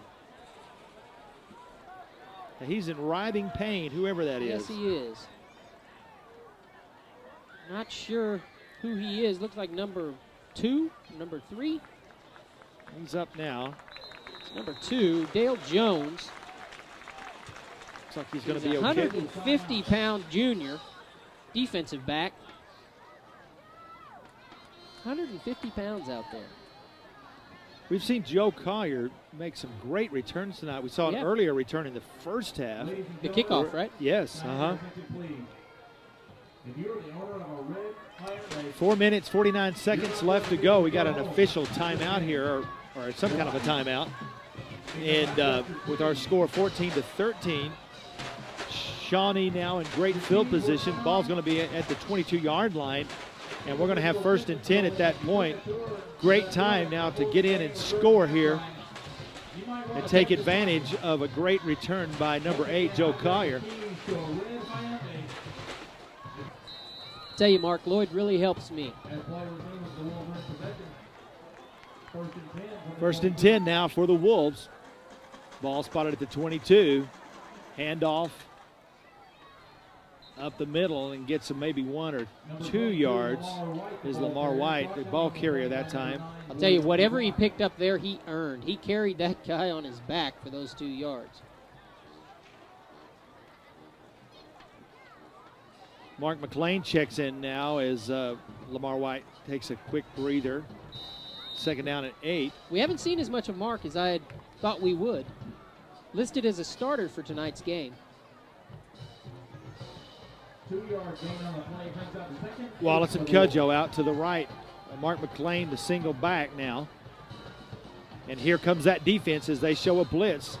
And indeed they try those stunts and whatever else they do to fill in those gaps. And so Whitson just wisely keeps the ball, because had he gone back to pass, they'd have been on top of him more than likely. Still looking for a way to give him some time to throw the ball. 3rd down, 7 for the Wolves. They want at least 3 points out of this. We've got the kicker to do it. Yeah, Batterton is probably within his range at this point. Would be probably about a 35-yard kick, punt, field goal. I'll get it right. We'll get it. He can do them all. Whitson's going to throw the ball. There's that slant pattern. Oh, and Jack Wallace grabs that thing right out of the air and gets down to a 1st down. Zach Wallace, love that play. We hadn't seen hardly any of it tonight, but it's probably one of our premier plays. We just haven't seen it, Daniel. You know you're going to see it. You just don't know when. They seem to pull it out of the hat on critical 3rd down plays, and that gives us what, a 1st and goal to go, Mark? We actually do have 1st and goal. Can't get a 1st down, but we can get a touchdown. Ball's going to be at the 8-yard line. 1st and goal, Shawnee Wolves. Zach Wallace to the left side, Cudjoe to the right. two in the backfield, and Mark McLean is the second back, and he gets the ball and gets to the line of scrimmage, and that's it. Gets stuffed right there at the line of scrimmage, doesn't he? Zach Howard checking in. Saw him get up kind of slow a while ago. Took a quick breather there. We had Jake Montgomery filling in for him while he was recovering. Here Mar comes White in checking back in. with a play, probably, more than likely. What do you think? From this distance, you think we should try to pass or have Carter run it? What do you think? I'd like to see Carter Whitson show his athletic skill and prowess as he's able to get outside here. If he can just roll around and get some room to run the ball. If got some man, has a man out there. Touchdown, Zach Wallace. Shawnee Wolves. What a play, what a pass. And we got a little bit of both. He got to show his athleticism with the rollout, and he threw it on a rope to his favorite receiver. Haven't been able to get him any time to throw the ball, and so Coach Whitson says, well, I'll just roll him out a little bit and give him a little bit of extra time, and if it's there, throw it. If it's not, he can run it. But Zach Wallace has been the premier receiver all year long and took it in for the touchdown. Now Betterton in for the coming in for the point after try. Ball's down, kick is up. It splits the uprights. We got a new score. And it's going to be a good one, but we're going to show it with the scoreboard, aren't we, brother? But I'll tell you what, he shows his athleticism over and over, talking of Carter Whitson. Yeah. It is hard for a right-handed quarterback to take that snap and roll to his left and still deliver it like he did. It was right on the money, too. I mean, that pass was just right where it needed to be. And actually, he could have thrown the ball high, and Wallace could have jumped up for it, but the ball was right in there. It really was. It's a well-timed play. Obviously, you can tell that the quarterback-receiver relationship there has been practiced over and over and over and over. Well-designed play, and it gave us 6 points, which is big right now as the third quarter is winding down. Year-to-date, Zach Wallace has caught 5 touchdowns. That makes 6 now for him for the year. And just such a primary receiver, such a great he's had threat. A wonderful career as a Shawnee Wolf. Really set in. He's one of those guys that you watch and you go, is he still there? Yeah, that guy. He's been there forever. Kind of like a cat, has 9 lives. Seems like he's played for 9 seasons. But that's just because he shows up to play on Friday nights. As do many of these guys, and we're about to set the kickoff now. 2 minutes left to go. And we hope Felix Banjo gets off there, gets this kickoff, and gets it into the end zone for us. 21-13 our score now. He kicks the ball off, and the ball is going to be caught around the 17-yard line as he takes it out to a little over the 20. We throw up that scoreboard. Shawnee Wolves 21, Tulsa McLean TSST 13. And now, Mark, I know that every time I say McLean, I'm wrong, but that's a lot easier to say. That's why I've been calling the Titans all night long. Well, we've done great thus far in the third quarter defensively as we've been able to keep them in their own end of the field. Let's see if we can continue this. And you see Prentice Elliott breaking more tackles, but he doesn't break that tackle from good number 7, Carter Whitson, as he comes up and makes the same kind of play that he made down here in the end zone. You're earlier. Exactly right. He stepped up there and he's getting a hold of that ankle, that shoestring, and not letting go. He's bringing him down because we know that Prentice is shifty. He made 3 or 4 guys miss there.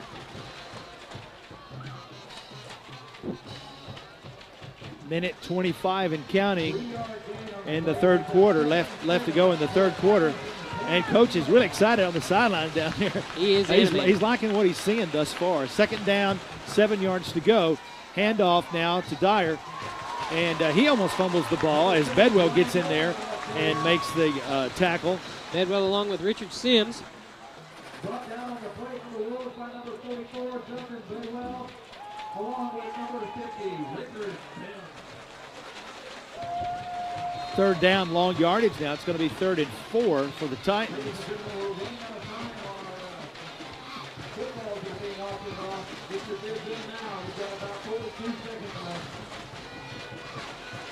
Defense needs to make a big stand here. 3rd and long yardage. 2 backs in the backfield, Dyer and Elliott. Fakes the ball to Elliott, wants to throw the ball back over there and overthrows his receiver, Dwyer. Still unsuccessful in their passing game are the Titans. He is just, and I'm not being critical, but he is just hasn't been very accurate tonight at all because he's 0 for 3. I think that's third down conversions. We'll check with our statistician, your son Jacob, won't we? 'Cause he knows. He really keeps us straight up here. We appreciate Jacob and his help. We're really missing old Steve Palmer down there on the sidelines tonight. I miss old Steve tonight. Yeah, he really does a great job down working with the kids and with the coaches. Steve will be back with us, though. Quarterback to take the punt, and he rolls right past him. And does he fall down? I think he fell down, but anyway, it doesn't matter because the ball is picked up, still on his feet. Now it's fumbled. Doesn't matter. We're going to get it whatever happens here. And that was one you'd like to see again. That was a wild play. That probably should have been a safety there. What happened is the snap scooted by him right up front, and he ran it down, and he tried to punt it, but I thought he fell down. Yeah, he did, but he hadn't got possession of the ball yet. Okay. So by the time he got possession, he was back on his feet, and then he actually kicked it. The referee showed that it was a tip, so it was a live ball. But Tulsa picked it up, tried to advance Then he fumbled it. You're right. And then they picked it back up. And ran out of bounds. And now you know the rest of the story. I'd love to see that again. Well, the end result is Shawnee has the ball on the 9-yard line, 1st and goal. Yeah. I mean, that regardless of what happened, crazy there. I'll tell you, Saturday morning at 10 and Tuesday night at 7, you can see it That's again, exactly. Mark. Tape it, and you can watch it as many times as you'd like. That was kind of fun to watch. Carter Whitson, the quarterback, hands the ball off to big number 96, Walter Boyd, and we see a flag go down immediately as he jumps over the line of scrimmage for a 1-yard gain. You hate to see holding in this neck of the woods. Starting 1st and goal. But that's what we got. 3 seconds left to go in our 3rd quarter. This is where a Walter Boyd can really come in handy when you got somebody that big that can carry guys with him and just kind of like the old Fridge, back Chicago Fridge years ago. Looks like Jason Bourbonnais and Kudjoe are coming back along with Lamar White. Taking out Torrance Ely, taking out the heavy backs, putting in the fleet-footed backs. That Try really to get this 20 yards. Excuse me, that really hurts us now. Takes us out almost out of the red zone there now, and all the way back to close to the 20-yard line. We have to make it all the way for a touchdown. And we don't get a 1st down out of this That's either. correct. That's the disadvantage of the penalty right there, is that you've got to score a touchdown here or some kind of points. 1st and 20. This is where you have to take advantage of what would be considered as a turnover. And a gift down at this area of the field. When you're playing a weapon against Prentice Elliott, that's a big, big deal. They can strike like lightning. Well, there's no time left to go on the clock, so it should be the end of the 3rd quarter. They've already reset the clock, but they're going to make them run a play, it looks like. I don't understand this because there must have been some time left to go. There should have been some time left to go on the clock. We got clock problems again. Yeah. But it were only, what did I say earlier, 3-4 seconds, something of that nature. So they'll actually run one more play. Then it'll be the end of the 3rd quarter. So this is officially last play of the 3rd quarter. And I don't see any flags. No. Ball was thrown just a little bit high out of Walter's reach. And then Big that Walter. was interesting. Yeah. Well, ran into number 35. 35 is still feeling it. That's Daniel Moore, 175-pound defensive back. So now is it going to be second? It's going to be 2nd down, right? Or is it 3rd down now? It should be 2nd down. That was 1st down. So now it should be 2nd and 20. 2nd and goal to go. They're moving the down markers over here, but the referees are still standing down there conversing. Let's show our scoreboard. 21-13, and hopefully we'll be showing this scoreboard quickly. Shawnee Wolves on top tonight, coming into the fourth quarter, 21 in Tulsa SST 13. As we watch them reset, this game has moved along slowly, it seems. But number 35, Daniel, who had the head-on collision with Walter Boyd, they're still giving him some attention. You know, if I had a head-on collision with Walter Boyd, I'd be laying down there too. I don't think I'd ever want to get up. Unless you were in a car. That would be about the only way. This guy is so big. He's such a nice guy. Personable guy. Really like Walter, and he means a lot to this football team. And he's always got a big old smile on his face. Yeah, you ever notice he that? does. He really Thankful, he's kind of a neat guy. We're thankful that Daniel Moore seems to be okay. Like to see all Walter get something going right here, or any of his teammates right into that end zone. That would be good. Penalties have hurt us down there, as we have second down now and 20 yards to go for a touchdown. No way to get a first, as we mentioned earlier, because the ball, we actually took over on the 9-yard line, I believe it was earlier. So the one good thing about this, Daniel, is it does give you a longer playing field, a better opportunity to throw the ball as opposed to being down there on the 9-yard line. So if there's anything good about being back here, this gives us a little bit more room to toss the ball into the end zone. And Whitson is going to try to throw the ball. Now he's just going to keep it. He's got some running room down there. Gets close to the 10-yard line before he's pushed out of bounds. Nice little run by Whitson. He had the option to throw the ball or just keep it, and felt he could get better yardage by just keeping it. A much safer play.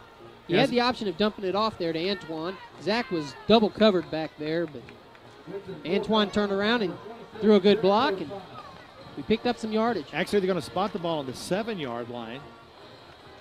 So it'll be now 3rd down and 7, 4-down territory here. You don't think we would want to kick and get 11-point lead? Actually, I do. Do I'll correct that. Probably if we don't get it here, the wise thing to do might be to kick it. We'll see what happens. Now, that's got to be offsides against the defense, if there ever was one. Because they definitely got into the neutral zone. That's true. And then Zach Howard on our side of the ball. But you're right, just about their whole line. Yeah, their whole line. Can't break that neutral zone.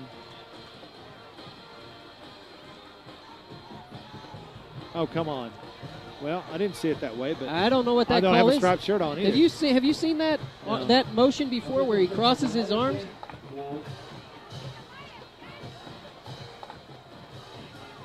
I don't know. That's not delay a game. It wasn't delay a game, but that's as close as it looks with that call. Huh. That's interesting. I wonder. I don't know. Anyway, 3rd down, 13. Somebody will have to ask Coach Whitson what that means. Stump me on that one. Golly. I sure thought that they had gone over and to the neutral zone. That would have been a fraction against the defense. But, again, my shirt's not striped, but I don't know. I don't know. Now it's 3rd down. Need to chuck the ball in the end zone here to Zach Wallace, who's lined up to the left side over there. And Carter Whitson's just going to keep the ball. If he can break one tackle, he could get there, but he doesn't. So now it's 4th down, and we may see Adam Betterton here. Yeah, number 11. Looking for, and there he comes Adam. Here he comes. Dwight. Is that how you say it? Dwight, That's what I've been calling him, Dwight. Yeah, Brandon Dwight. Damon Dwight. Now this is a big 3 points. Yeah, it really is. A 2-touchdown spread. Exactly. Yeah, I was going to mention that. It really is. And this is very important that he make this 25-yard field goal attempt for Betterton. Is that a? It's a flag, which would be roughing the kicker. So you don't take points off the board. Well, do you? We'll see. You don't. I may not, but let's see what the coaching staff has to say. Will it be a 1st down? I don't think so, yeah. It looks like he... If it's a 1st down, you might. Yeah, well, let's see. If it's the 1st down, you might do that. Still no indication. Roughing the kicker is It declined. Okay, we're going to take the 3 points. I thought that's what he would do, and whenever you take points off the board, they can always come back to haunt you. You're exactly right. Because that's something you had in the bank, and you just made a withdrawal. So that's probably not wise. So shows some smarts with the coach there to say, yeah, we'll take those because we already got them. I wonder about Coach Whitson. Take your points. I'll tell you this, though, because when he heard what the referee had to say to him, he kind of went down like he was distraught. Yeah. And I bet that it may have been just a 5 or a 10-yard penalty and maybe not a first down. He was probably looking for that first down, Mark. I don't know. I don't know what the penalty is in that. I would think it would be an automatic first down if you ran into the kicker. I don't know. I'm not up on my penalties there, but regardless, the end result is it's 24-13. So he's true. He's still down there talking to the line. Yeah, I think he's still maybe talk him out of it again. Yeah. Give us the ball on the 1 yard line, first and go. We might take that. Yeah. Now, I don't know. Again, I hate taking points when you already have it in the bank. Goodness. We would like to see old Felix Banjo really get his foot into this one. 11-point lead. That's awesome. That's right. Keep it out of Prentice Elliott's hands. 11 minutes, 14 seconds left to go in this ball game. It was a quick third quarter. We played a fairly long first and second quarter, the first half. Now the ball falls off the tee. Banjo will rack it back up. I tell you, the Shawnee Wolves fans are really appreciating Wolf football tonight on just a gorgeous night. Banjo puts his foot into it, sails it into the end zone. And Prentice is mad because he wants to run it out. Sorry, buddy, you can't do it. Tough luck. Now with the Shawnee Wolves on top. Shawnee Wolves on top of the TSST Titans. 24-13 as we are just beginning, really, the fourth quarter, Mark. I like it. I like what I'm seeing thus far. We have shown some great consistency here with our offense and defense. And even though Prentice Elliott has some yards running tonight, we, for the most part, have been able to shut that train down. Quarterback Goff hands the ball off. And he's able to get down close to a first down. Dyer again. Number 6, Ryan Rowland carrying the ball. Sorry, it was Rowland. No, that's okay. Who was on the tackle, though? Did you notice that? I missed the tackle.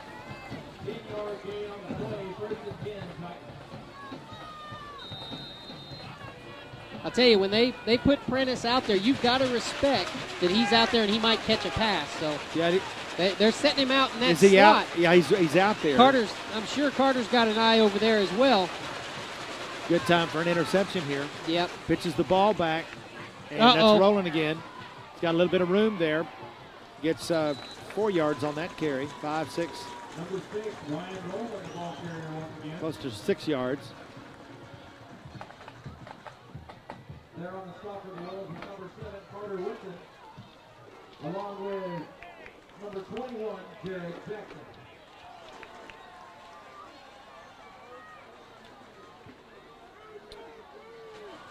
Thought I saw Cody Lyles check in there. Yeah, I did. Yep. For Jared. Yep. Cody Lyles comes in. Coach is talking to Jared about something. And tight coverage now. And now Collier backs off a little bit as it looks like he's probably going to throw the ball. And it's funny, he just heaves the ball as far as he can. That's got to be a push there. That's coming back. He's going to score a touchdown, but it's going to come back because he definitely pushed off, did Elliott there. I think he tackled the free safety. Yeah. And it was there was double coverage on the play, and the ball could have been just as easily intercepted, but Elliott thinks he can get away with just pushing our receivers around, but that's not going to happen. It was an athletic play, but he climbed on top of Carter to do it. That's too bad. Now they're trying to sort this thing out. I think they'll move him back 15 yards. Yeah, it's defensive, offensive pass interference is the call against the Titans. Oh, there was more than one. Yeah, there was also a holding penalty down here, so you got a flag way over here, and then there was the one that they picked up at the 20. So we'll take the bigger of the two, which is the defensive or offensive pass interference call. Tulsa Titans now 3rd down 18 from back to their 22-yard line instead of a touchdown. And Goff's going to throw the ball now, just pitches it out to the right side, and it gets a few yards on that, 5 maybe. They've been penalized, Daniel, in the second half now 4 times for 40 yards. That's a huge amount of penalties for the Titans. Now it's 4th down. They'll have to punt. Little under 10 minutes left, 9:48 to go in the ball game. The Shawnee Wolves so far have put together a solid team performance. Everybody doing their part. Just like they've done all year since they've started conference play. Offensively, defensively, and special teams. Now we got another flag on the play, and just yellow markers all over the place tonight. I think that's an illegal huddle or illegal substitution on the offensive team. They're really struggling tonight, penalties. That makes 5 penalties now. And it looks like a little bit of frustration is setting in for the Tulsa team. 5 penalties for 45 yards. Joe Collier back to take the punt from the quarterback, Kendall Goff, who is also the punter. Standing at his 40-yard line is Collier. Gets a kind of a short punt off, takes one hop. Collier picks it up. Is hit immediately as he gets back to about the 41-yard line, where Shawnee will set up 1st and 10. And with a 11-point lead with 9 minutes and 40 seconds. So far, this game is going our way. Well, and you know that play right there is a heady play by Joe. He may not have gotten but a yard or two after he caught the ball, but he sure saved about 15 yards because that ball was sure spinning towards our goal line. That's a heady play by Joe, and we like to see that. Yeah, had he let that go, that could have gone an extra 20 yards. But as a result of his heady play there, we actually do have great field position now. We really do. Right and outside of our 40-yard line. Wallace at the top of your screen there. One wide receiver split to the left. And I'm telling you, they just do those blitzes and stunts. And Carter Whitson is frustrated because he just doesn't have time to get rid of the ball. They shoot those gaps. Yeah, and Carter is a little upset there, but there was nothing that anybody, aside from the line, could have done about stopping that rush. He had not taken 2 steps, and Carter was wrapped up. And they're stunting. That's what they're doing, Mark. They're getting into our backfield by stunting, shooting the gaps, using their speed. You never know. You never know which one of those guys is going to come up there and shoot that gap. Yep. So that makes it even more difficult for Carter to be able to read the defense as he goes up to the line of scrimmage under center now. There's another one. See, well, if they don't call a penalty this time, I'm going to be. Yeah. What are you going to do, Mark? I don't know. I'm going to throw my pencil at him. Jeez Louise. The problem with that is it probably hit one of our great fans right down here. Get the 5 yards back, and well, I tell you, they do that almost every single play now. They do. You know, I don't think Prentice Elliott is back there in the defensive backfield. I wonder if he got. Well, yeah, he's out on the corner. I see him now. Now it's 2nd down at 11. Whitson again under center. Not able to hand the ball off and is tackled as he gets across the line of scrimmage. Another penalty flag. That's going to be one of those personal fouls, I bet. I'm guessing. Did you see the action after the play? Nope.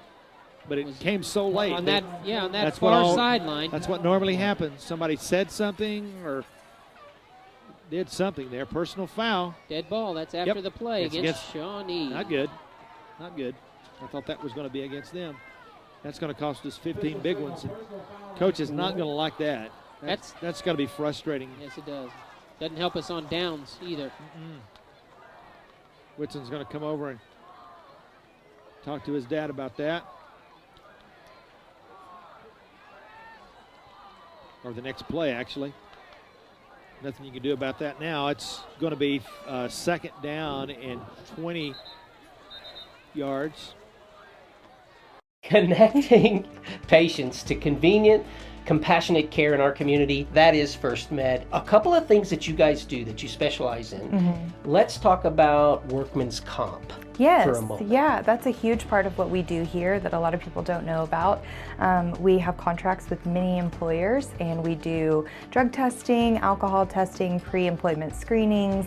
We also do workers' comp, so if someone gets injured on the job and needs stitches, staples, break a bone, then we can absolutely see them and they cannot go to the emergency room. Another aspect, you guys do all sorts of physicals. You mentioned physicals, but it's Yeah. not just sports physicals. There's Yeah. all kinds of physicals. Yeah, so we also do Department of Transportation physicals, we do the FAA physicals, and a few others as well. Well, your equipment is amazing. Talk a little bit about the equipment that's here. Yeah, so we have the ability to do a push-pull test, we can do a lift and carry test, we can do eye tests, we can do also the hand grip test. That one's pretty difficult. I learned that the hard way. Oh, but it looked like you were having a great time doing it. And then all kinds of like blood work and different things. Sure. No matter what the care is, as long as it's not life-threatening, you Yes. guys can handle it. Yes, we can. So what's the difference between an emergency room and an urgent care? Sure, so we can handle almost anything that isn't directly life-threatening immediately. And what if it's a broken bone or something? Can you guys handle that? Sure we can. We also have x-ray machines as well, so we can look at it and observe it, then we can also take care of it and do a little bit of care. Connecting our community with convenient, compassionate care. Yes. That's what you guys do. It is what we do. Ball's going to be spotted at the 28-yard line. It's going to be third down, 22 needed for the first. Whitson now goes into the shotgun, which gives him a little bit more time, but not a whole lot. And again, he finds time to throw the ball, and he has Wallace out there, and a great play there by number 11, Damon Dye. Can't get his name right. And guess what? There's a flag on the play. Imagine that. And I believe that's an automatic first It's down. going to be a for passer. roughing the passer. Yeah. That's one that will give Coach Whitson his first down that he was looking for down on the goal line. Credit Zach Wallace there for doing a great job of keeping the ball from being intercepted there. He almost had to play defense for a moment there, but he was did a great job of trying to hang on to the ball. And he actually ended up almost catching it. But anyway, regardless, because of the roughing the passer penalty, that's going to give us yardage down. It's a first down at the 44-yard line. Now they've been penalized, has the Tulsa Titans 7 times, 65 yards. They just keep mounting up more and more penalties. Whitson goes in shotgun. Wide in motion now. Whitson hands the ball off to Cody Lyles. It goes right up the middle. Great run by Cody.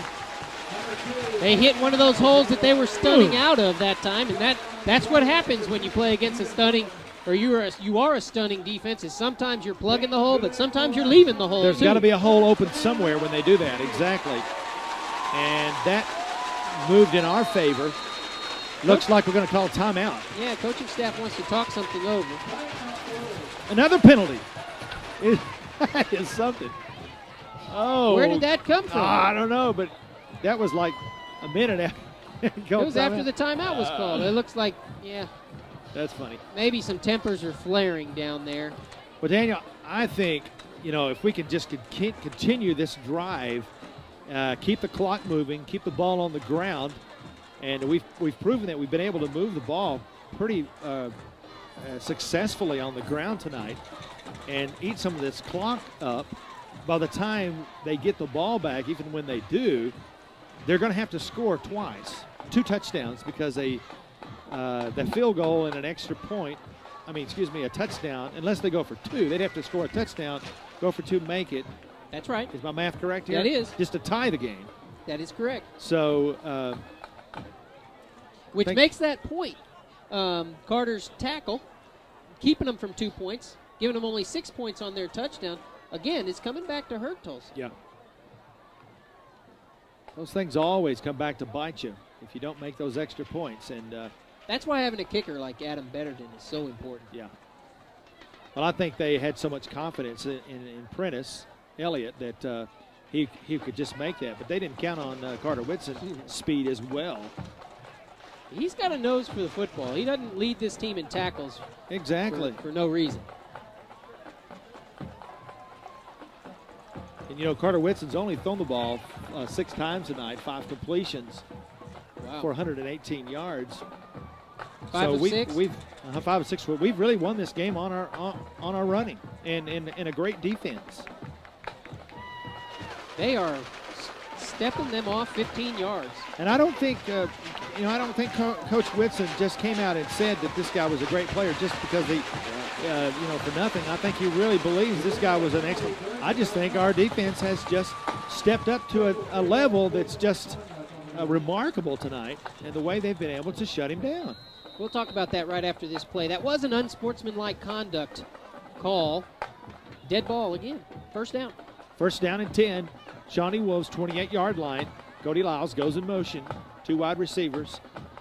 And he hands the ball off to White. And he's met immediately by number 9, William McGuire. And Mark, touching on that again with Prentice Elliott, that was the battle cry tonight in the locker room before the game. The battle cry was... Stop Elliott.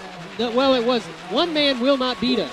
Yeah. Who believes that? The whole room erupts. Jared Jackson leading the charge. One man will not beat this team. This will be a team effort. And they were adamant about that. And, tonight, Prentice Elliott is getting his numbers. He's going to have close to 200 yards. Oh, yeah. And we still have a lot of football to play. He may have more than that. A lot of it's deceptive running, too, though. That's right. But the point being that the team effort is always going to beat the one-man effort. Exactly. Point is well taken. Cudjoe to the left.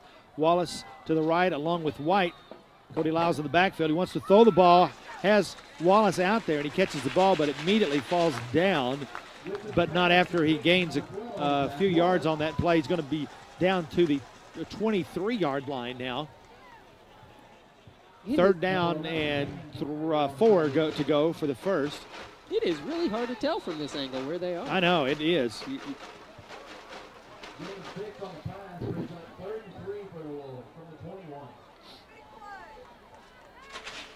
Clock moving. That's what we want to see happen tonight. Keep that thing going. We got the big lead here. 3 wide receivers. Cudjoe way out to the top of your screen. Whitson just keeps the ball. Goes over the right side for a 3-yard gain.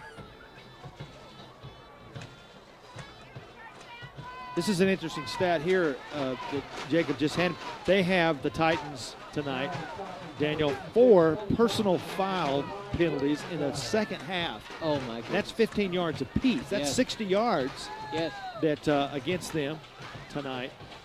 And at least 2 of them gave us first downs. One was on a 3rd down and 25 from our own 20 or so yard line, and they gave us a first down. Exactly. So we'll take those gifts. Yes. This is a big play right here, Dan. It's 4th down and 2. If we want to keep this clock moving as it is now, with just under 6 minutes to go, we need to pick up this first down right here. Whitson wants to throw the ball, has Zach Wallace and just misses him on the slant pattern there. Not able to make a connection there. I'll tell you, 15 out of 16 times Zach Wallace catches that ball. It ain't bad. Not bad at all. Does stop the clock, however, and we're going to turn the ball over on downs, but we were able to hold on to that ball quite a long time and run off that clock.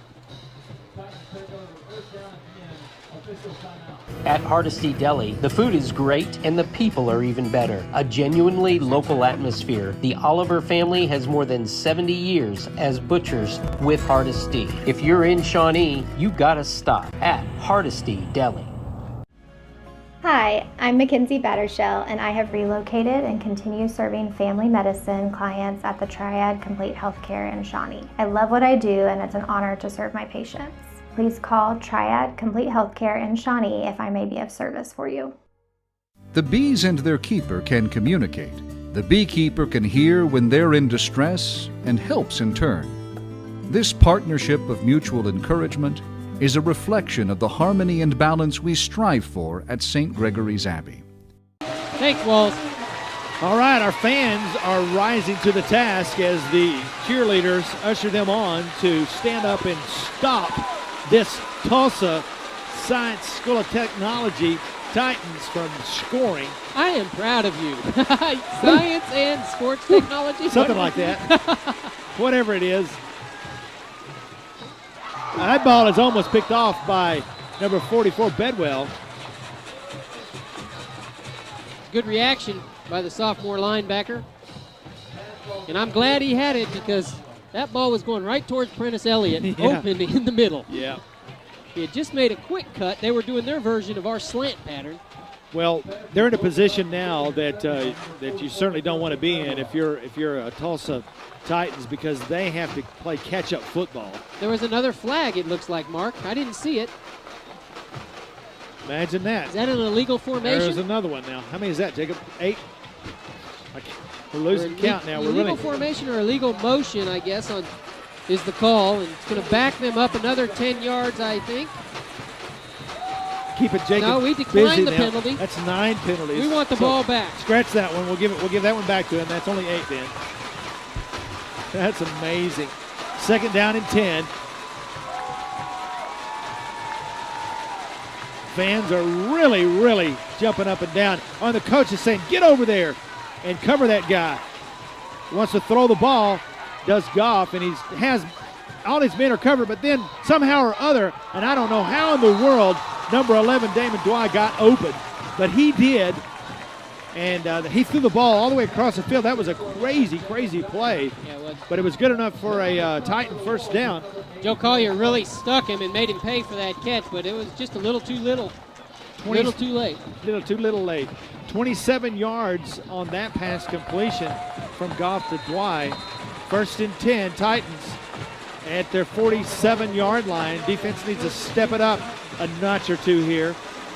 3 wide receivers now for the Titans. Hands the ball off, and he tries to make the right side. Gets through Jackson, but he doesn't get through Bedwell. No, that was Goes good. rolling. The Shawnee line is really stepping up and plugging the holes, not giving them anywhere to go up the middle. That's Chris Brannon, all his teammates down there. I know Jared Kessler's in there. You got to give the game ball tonight to this whole defense. I mean, they just really have just done so well tonight. I think you're right. Richardson, Boy, I tell you. David Holmes in those trenches. 2nd down and 6 now for the Titans as they have the ball right at midfield. Pitch goes out there to Prentice Elliott. He's got some room, but it's laterally and not up the field. Now he takes it up the field, gets down to the 35-yard line before he runs out of bounds, but he ran back and forth across the field. Now another flag goes down. Goodness gracious. This is really amazing. And this one is over on our sideline as the linesman there threw that penalty flag. Again, the penalty coming way after the whistle was blown. It was on our sideline, it looked like. Yeah, and somebody must have said something. It's over there talking to the coach about it. Sure hate to give up 15 yards here if it's against us. 4 minutes, 28 seconds left to go. See the coach down there talking to the 2 officials. Yeah, Coach Whitson's really pleading his case. Oh, it's a sideline warning. Yeah, that's a sideline warning, but it's not really a warning because he threw a flag. Maybe Whitson talked him out of giving us a penalty. Normally that's what they do, is they give you a warning and then they flag. And that may be what happened on that particular play is the players got a little, coaches and players got a little antsy. He's got out picking on the ball field. up, and he is going to mark off some yardage. Yeah, oh well, okay. That's going to be 5-yard penalty. So it'll be 2nd down and 5 now. They give him a first down. Yeah, excuse me, first down and 5 is what I meant to say for the first instead of 1st and 10. We don't want to give up a touchdown here. Well, Coach is giving him fits over there, though. Still yelling at him on that one. Oh, well. Here we go. Prentice Elliott. Excuse me, I take that back. That's why on the carry. I'll get it right in a minute. Ryan Rowland, number 6. Yep. Chased out of bounds by number 37, Will Thompson. It's going to be close Joe to a first Collier down. over there, Eric Combs. 2nd down and short yardage now.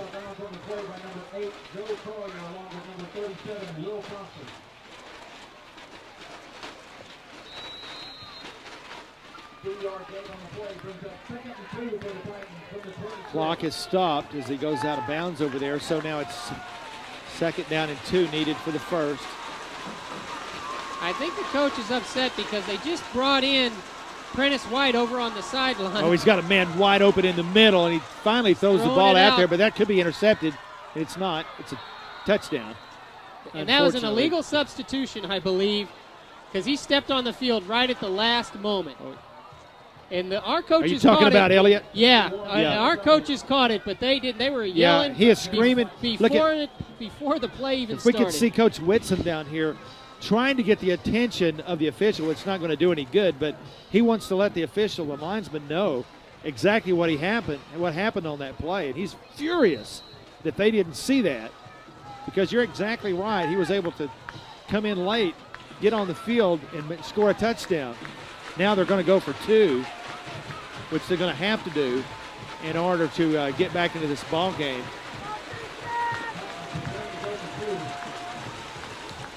Quarterback back to pass. He's under. Now there's a big holding there. Well, I saw that there. He does make the catch, but this has got to come back. I saw holding. It was actually a flag that was thrown before I saw the holding.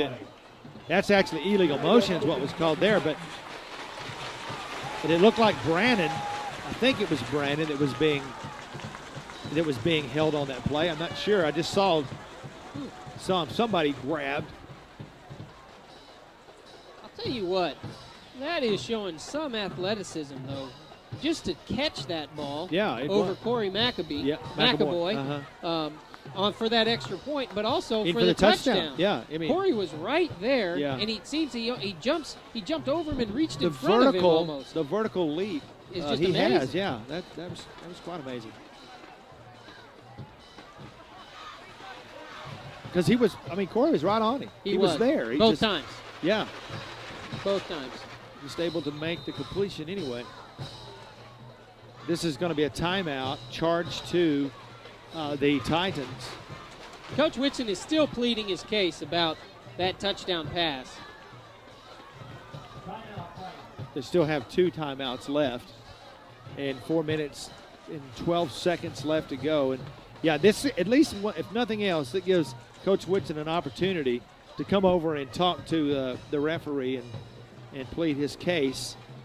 You see him down there on the sideline near the huddle as he's trying to make his point that Prentice Elliott had come onto the field late and was able to come in and score the touchdown, which shouldn't have happened.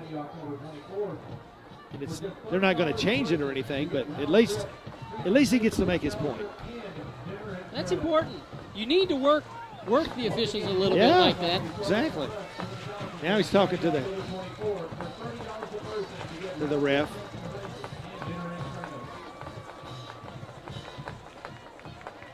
They're not going to change it, but now Whitson's talking to the lineman again. Head linesman.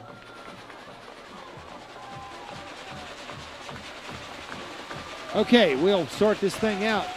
It's going to be first down, 8 yards to go. No, excuse me. It's extra point. Extra point, okay. Got me all confused there. Going for 2. Forgot what happened. They actually did score the touchdown. I was hoping Whitson could talk him out of it, but no. They're going for 2 is what's happening here. There's a penalty, and so he's going to chunk the ball out there. Again, he throws it into heavy coverage, and he catches it. They caught it. Again, great coverage on the defense. Number 80 came down with it. Wow. Jeremy Hooks, 190-pound senior, TSST. So, boy, that really makes it an interesting ball game now. Yes, it does. We need some first downs. Whew. Nothing wrong with a good ball game. I think everybody enjoys a good ball game on Friday night. It's just we want to come out on top. Let's get some first downs here. Now, make this broadcast a good broadcast throughout the week. I'd like to know what the referees are talking about down here as you see the officials meeting at the 10-yard line discussing quite possibly what might have happened earlier. If you drive a Ford, please check to make sure you've got your key. This key is not on a ring. It's just one key. Well, Daniel, we have got to hang on to the ball and run the clock out. That's what we need to do here. You're exactly right. We're going to get the ball back, and with any success at all, running the ball, which we've had, we should be able to hopefully hang on to it. I tell you, anything short of a touchdown, and we're not out of the water. Touchdown is what we need. Unless, like you say, we can run the clock all the way out. There was only 1.8 seconds left at the end of the half when Mr. Prentice Elliott brought the ball back in one of the most exciting plays of the game so far. They can score in a heartbeat, again, the Titans, and so we don't want to give them the ball back. Mark McLean deep to receive the ball, catches the ball at his 10-yard line, gets down to the 20. He's got some blockers out there, cuts up the middle, gets to the 30-yard line, and gets to the 33-yard line before he's brought down now. Shawnee still leading 24-21 with about 4 minutes left in the fourth quarter. It's a great ball game. Let's see what the coaches have come forth out of this.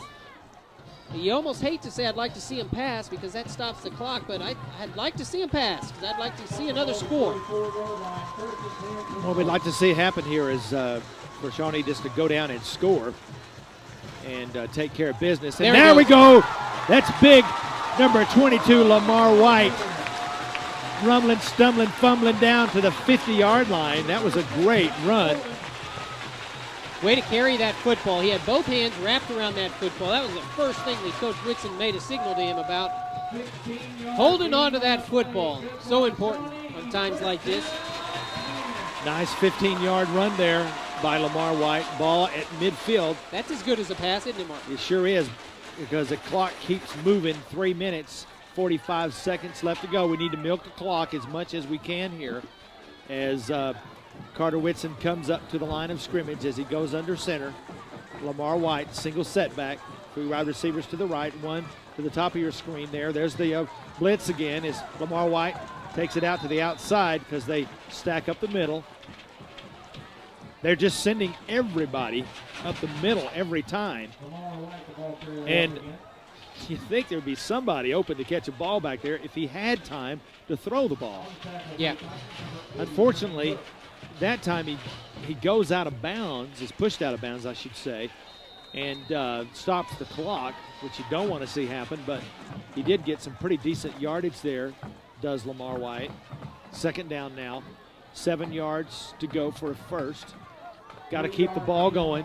And this is where the dilemma of are they worn out or are they not worn out? This is where payoff time is for the Shawnee Wolves front line.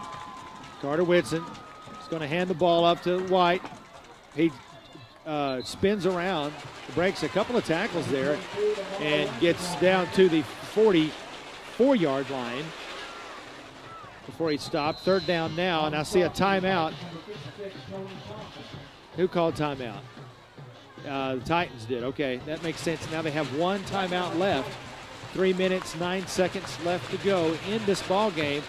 Shawnee with a 3-point lead thanks to Adam Betterton's field goal earlier. That's right. The difference in our ball game now. That's what we're holding on to. But you know, whether it be 3 points, 1 point, whatever points, just as long as we go 3-0 in our district, that's what we want to see. 44-yard line, third down, 4 yards to go for the first down. White goes in motion now. Cody Lyles in the backfield. And he tries to hand the ball off to Cody. Oh, no! And he hands it off to the wrong guy there. We see he's calling it a fumble. Yeah, actually what happened was. But we still had a hold of it. Yeah, I don't know about that. I don't know about that play. Yeah, that was number 66 who actually almost got the handoff the same time as he was trying to hand the ball off to Lyles. That's Eric Logan who actually ended up with the ball. That was a weird play. That was a weird play. So that's what happens when they shoot those gaps. They get in, or we either find the gap or they get through. So the Titans now will take the ball over now and call that a fumble, I guess, or we need to call get it what back. you want to. They've got the ball back now on the 50-yard line with 3 minutes left to go in this ball game. And now they call their last timeout. They had to call a timeout, and I'm not sure exactly why. If they didn't have enough men on the field. They only had 10 players out there. And Elliott only has 27 yards in the second half on only 5 attempts. So he hasn't really showed a whole lot in the second half. And well, they've been lining him up on the outside, Mark. If you've noticed that, very rarely has he been in the backfield in this fourth quarter. I think what they're trying to do is get him down the field and get the ball to him on a pass. Let him use his jumping ability. Exactly, and it's worked almost several times tonight. Without penalties, you're right. Yeah, it has. Exactly. So he's a threat if he's in the backfield, and he's a threat if he's out there as a wide receiver as well. And you see him out there now split again out to the right. I don't know. I think he's more dangerous in the backfield, actually. I mean, I feel confident about, even though he's been able to jump up and grab it, the quarterback hasn't been that accurate. So we'll see what can happen here. 1st and 10. Does chunk the ball out there, and what they're trying to do is get the ball out to him so he can just use his athleticism and run the ball, and that's exactly what he does. And you see him there just breaking tackles left and right. That is amazing. That is amazing. 45 yards. Justin and actually it was really more of a run than it was a pass. He caught the ball out on the right side and just was able to break tackles and make some great moves down there. What a tremendous athlete to be able to pick his holes and get down the field there. Now the ball is spotted on the 5-yard line, 1st and goal for the Titans. Now they have him in the backfield. This is where they need to fumble the ball like they've done 6 times already tonight. Another penalty. We'll take one of those. Like Chicago Heron dragging him down. Movement there, the call. Illegal procedure.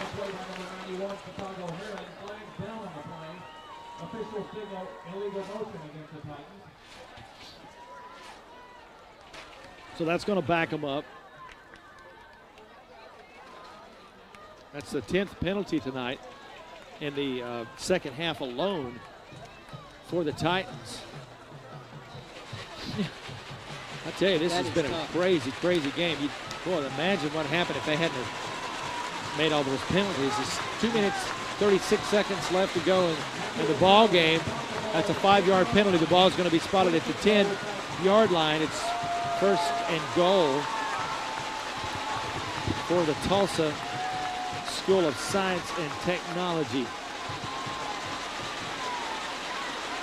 Goff, the quarterback, under center, wants to throw the ball. Throws it out there. Again, another penalty flag. Imagine that. As Elliott has the ball, runs around the right side, is tackled as he gets a couple of yards. I'll tell you, Jared Kessler did a good job in stringing that play out and holding his ground. Illegal. Blockers were coming from every direction. Motion again. Well, I don't know what the record is for penalties in a second half, but gee, boy, they must be getting awful close to it. This is amazing. That's the 11th penalty now. And it was a legal motion again, wasn't it? Yes.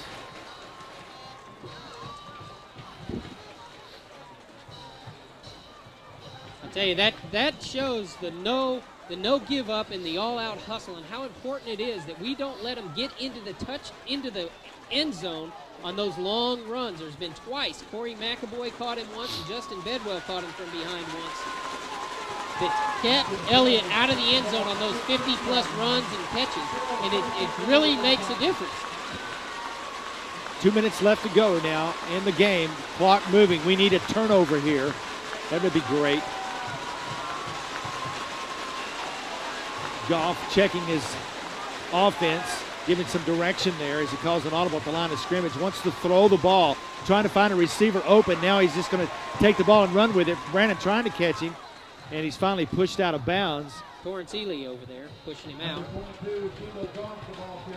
They've been penalized now 11 times for 95 yards in the second half alone. It's amazing. Well, we need to capitalize on that. Keep him out of the end zone here. It looks like he picked up about 9 yards on that run, huh? Yeah, he did. The ball's now spotted at the 6-yard line. It's now still only second down because of all the penalties. Minute 44 left to go. Titans threatening now down in the red zone. Need to make a big defensive stand here do the Shawnee Wolves. Looks like he's going to do an alley-oop. Yeah, Nope. He hands the ball straight up to Elliott, and he gets right on across into the end zone. They score. I'm sorry, that's not Elliott. I'm take that back. That's Roland. He looked like Elliott that time. He does score a touchdown, however, and they are able to take the lead now. For the first time in the game, they do take the lead. We'll show you that score in just a moment. Let's see what they do, going for one or two. More than likely, I think they go for one. Yeah, more than likely they'll just kick the extra point here because we could tie it with a field goal. They don't, so that's number 9, William McGuire on for the extra point. Be a great time for a block here. And exactly what happens. And now, Adam Betterton. Somebody better go get it. Could be your game here go. for a tie. We could tie it up here with a field goal now. That's right. We'd like to see an offensive spurt by the Shawnee Wolves right now to bring us back into this football game. A real test of our courage and a real test of the investment that the kids have placed into this program this year. This is what they worked so hard in the offseason for. This is what they worked so hard all throughout the year, so that when it comes down to crunch time with less than 2 minutes left, they need an offensive drive. The line can step up, hold the defense out, and allow the Carter, the receivers, Lamar, to get some of these yards back. Well, if ever we needed a great run back by Joe Collier, which we've seen tonight a couple of times, now is the time we need it. This could be a nail biter. Minute 40 left to go in the ball game. And we see Joe Collier and Carter Whitson both standing near their 10-yard line to receive the kickoff from the Titans. And it looks like Carter Whitson's going to take it near his 20-yard line. Cuts up the middle. He's got a little bit of running room, and he gets a pretty decent return back to the 35-yard line. For the first time, Shawnee's behind. We have SST 27, the Titans, Shawnee Wolves 24. Starting nose on the 35-yard line. This is going to be good, Mark. Minute and a half left to go in this contest, and we'll just see now exactly what we can do to get ourselves back on top here and go get to the house with a win. Carter Whitson fakes the throw. Now he tucks the ball and runs with it. And imagine that, another flag. Gets 5 yards on that carry before the penalty marker is thrown late again. And that's good because it stops the clock for us. That's a penalty again. I'm counting here. That's 12 penalties now. We have 2 timeouts to operate with on this drive. Looks like it gives us a first down. Yeah, that's going to be an automatic first down. Now they've gotten an even 100-yard penalties against the Titans now. That is amazing. Whole football field worth of penalties. First and 10, minute 28 seconds left to go in our ball game. Carter Whitson in the shotgun formation, 3 wide receivers. Wants to throw to Cudjoe, gets him out there, and he is able to hang on to the ball. And unfortunately, he stays in bounds, I think. Yeah, he does. He only gets a couple of yards on the reception because he fell down. The Wolves need to hurry up here. They don't need to dilly-dally around. They need to get up there to the line of scrimmage. And here they go, ready to go. Wallace to your right side, and Cudjoe out to the left. Lamar White, also a receiver, wants to throw the ball. He rolls out to the right. Nobody open. Now he sees Wallace out there. Ow, he just overthrows him just about a foot there, and that was a sure touchdown. Oh, boy, that was close. Well, I tell you, I'd go right back to that if I was Carter Whitson, because Wallace was able to get a step on his man, and Whitson was able to at least have a little bit of time to throw the ball, even though he was under heavy pressure there. Now it's third down 7 yards to go. 49 seconds left. We've got 2 timeouts left to go. Coach O to the top of your screen. Wallace to the bottom. Whitson now goes under center. He's going to throw the ball. Wants to throw the ball anyway. Sees his man. Does make a complete. Oh, then he drops the ball. Does Cudjoe. So that goes incomplete. Now it's 4th down. That's a tough play. It looked like it was in there. Cudjoe just wasn't able to handle it. That would have been a 1st down, too. That was close. It was good defensive play. He got his arms grabbed, pulled away from the ball, which is what you're taught to do as a cornerback. This is a big play. This is the ball game here. This is a season-making play, too. This is a game that the Wolves need to pull out for district play. Their TSST is a good team. They've shown a lot of improvement, but we've got some hard-nosed teams coming up in our district. We need this victory. And this could tell it all right here because they don't get the 1st down. They don't have enough timeouts left to be able to stop Tulsa and get the ball back, so they must convert here. 4th down. Carter Whitson has the ball. He's got plenty of time. He had Wallace over the middle for a moment. Now he's scrambling around trying to get it. He's just going to have to throw it for all he's worth. There he goes. He completes it to Joe Collier. What a great play by Collier. All the way down to the 25-yard line. Now coach wants to call a timeout. That was an incredible play. 32 yards from Carter Whitson to Joe Collier. Gets the ball down near the 25-yard line, I think is where they're going to spot it. Close to, if nothing else, close to field goal range.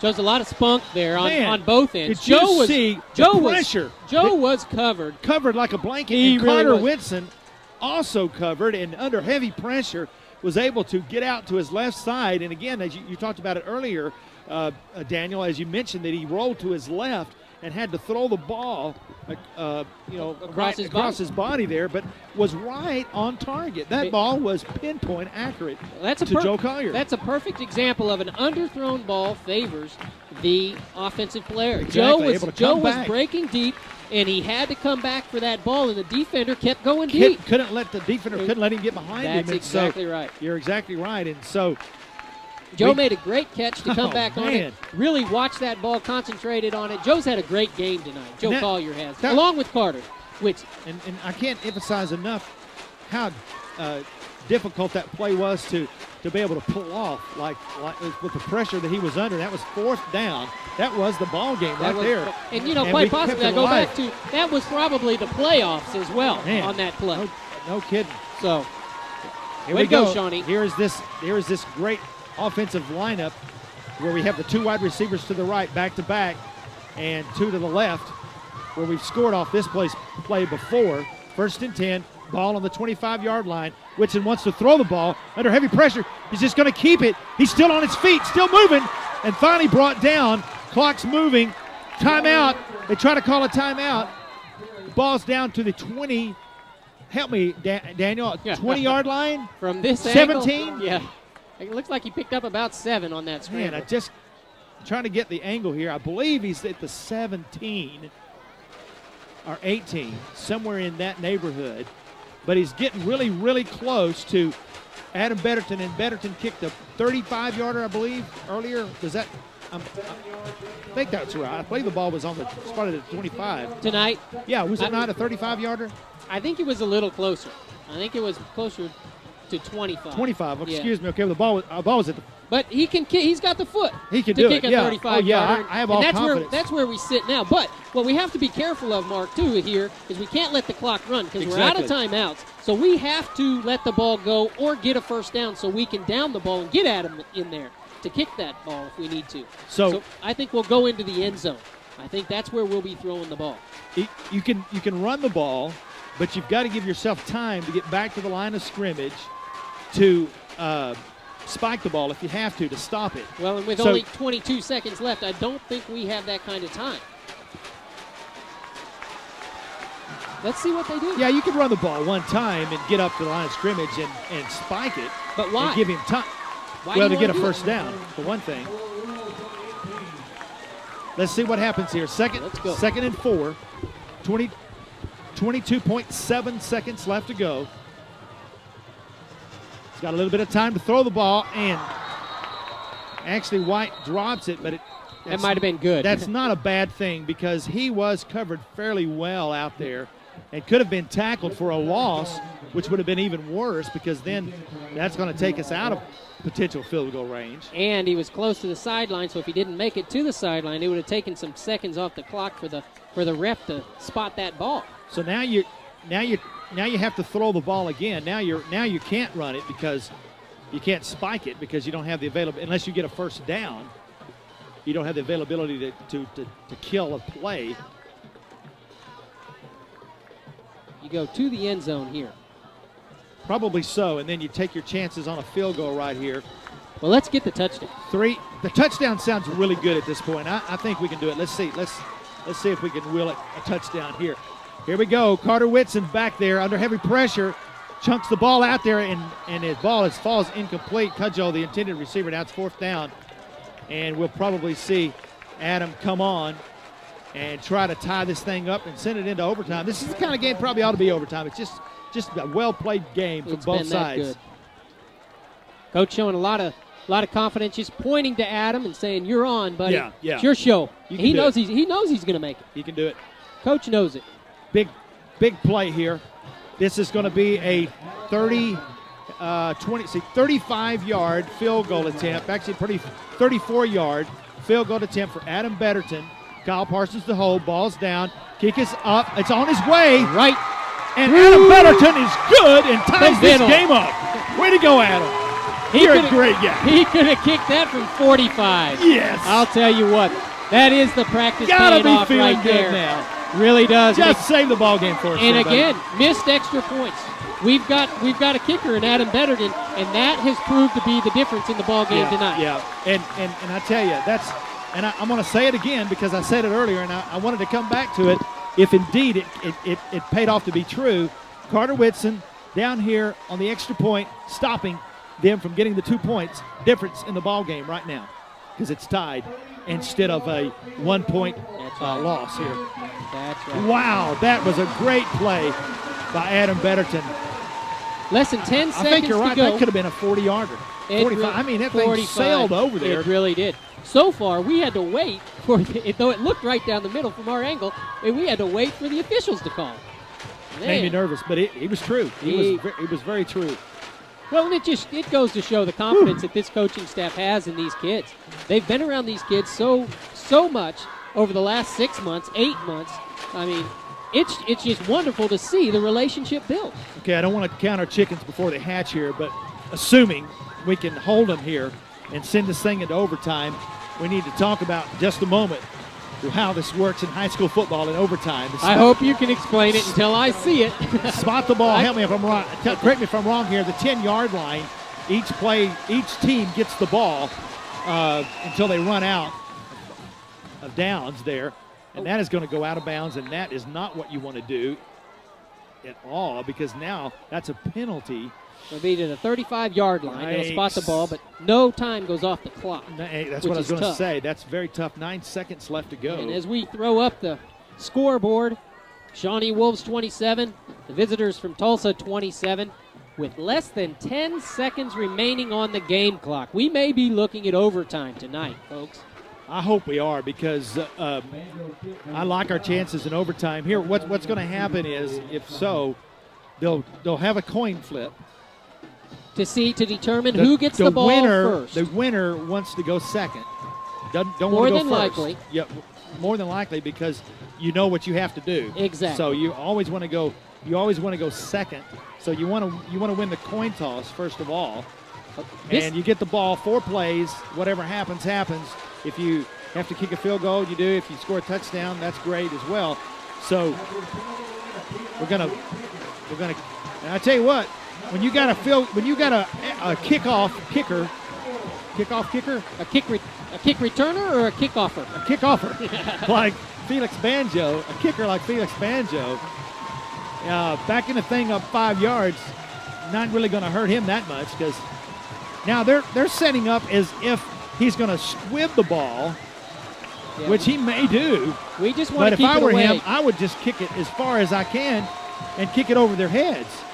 Which is exactly what he does. And now that ball is going to be touched back. Nobody's going to return that. And that is a wonderful play. And I don't know why in the world that the Titans thought that he was going to squib it, because they had a chance for a return there. Well, I'll tell you, I give my 2 cents there. Felix hasn't had a great night kicking the ball tonight.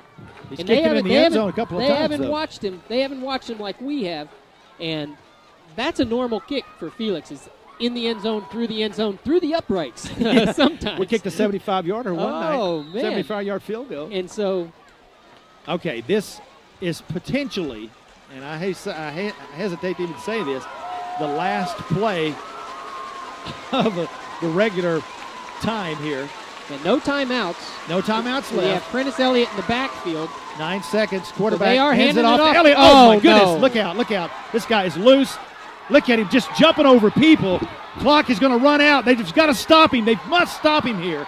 Corey McAvoy is the last guy that could possibly push him out of bounds. Anything. Just get him out of there.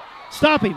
And they do. Ooh. That is the most unbelievable run I believe I've ever seen in high school football. In my heart, if you could tap my pulse right now, it'd be 200. 76-yard run. As the clock runs out, he's at the 35-yard line. I look back to see that there's no time left on the clock, and Prentice Elliott just keeps on going, and nobody can bring him down. That was incredible.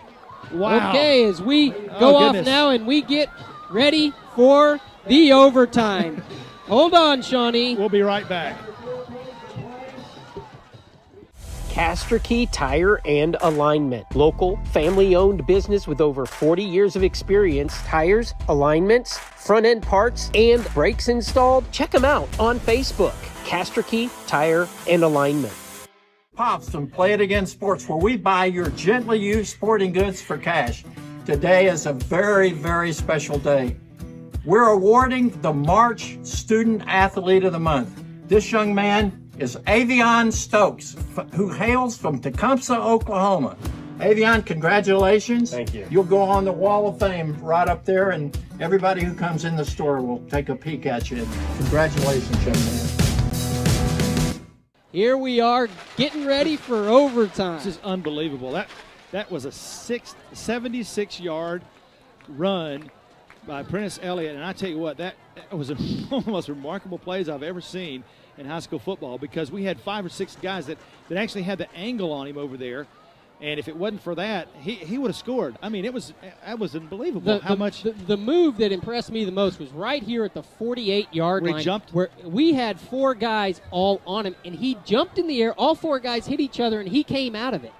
It looked like they didn't even touch him. Yeah, I know it. Nobody ever got near him. It could have been touch football. But I'll tell you what, I want to say this, though, Mark. Our guys were all over it. They were chasing. And again, they stopped him before the goal line, just like they did a couple of plays. And even after they finally were able to get a hold of him, he still fell forward for a couple of 3 yards and was right near the goal line. And what was the remark? I looked over at the clock and saw zeros over there, and he's still at the 40-yard line, just running all over the place. So far tonight, that was a 76-yard. He's had 103 yards in the second half. He's had 254 yards tonight.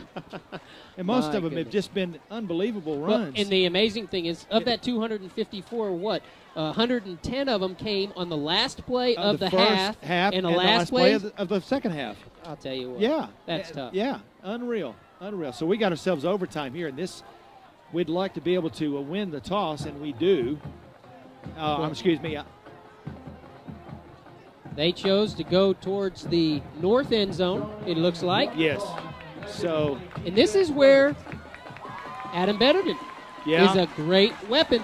They have not shown, Tulsa has not shown that they have the kicking ability from this, so they're going to be going for touchdowns. It gives us every opportunity to be able to hold them out, kick a field goal for the win. I mentioned earlier and I've said it several times tonight. I'm not going to be redundant, but I mentioned the play by Carter Whitson stopping. But also we saw a play down here on the north end zone where we blocked the extra point too. That's right. That's the difference in the ball game as well, because without that blocked extra point that we made against them, they would be leading this game as well. So there you see 2 critical plays on the point after tries that fell for naught for the Titans, and as a result, we've got a tie ball game here. So this is the way it works, folks. We've got the ball spotted on the 10-yard line, and the Tulsa Titans will have the ball first as they go on offense. They'll have 4 downs to score, and then we'll turn around, and the Shawnee Wolves will have the ball as well to do what they can do. And that's why you want to go second, because if they don't score a touchdown, we know what you have to do to win the game. Prentice Elliott, the ball carrier, stacked up there, so he tries the other side, and he doesn't get very far at all. As it didn't look like it, but he gained 7. Well, actually, Amazing. he gained 7 or he gained 5. Yeah, he gained 5 yards at least on that carry. And he tried, you saw him try one side, and it was stuffed, and so he just pulled it out and was able to roll around and on the left side and get yardage. So now it's 2nd down and 5. 100 yards in penalties against the Titans. It'd be a great time now to see another one. Or another fumble. Trying to wish these things off on me. I was trying to get this, something happening here. Hand off to Elliott. Tries the right side there. Stuffed again. Gets another couple of yards, though, as he's close down there. Gets bound to the... Like Richard Sims was in on that tackle. Carter Whitson in on that tackle. David Holmes in on that tackle. It takes a slew of them to stop him.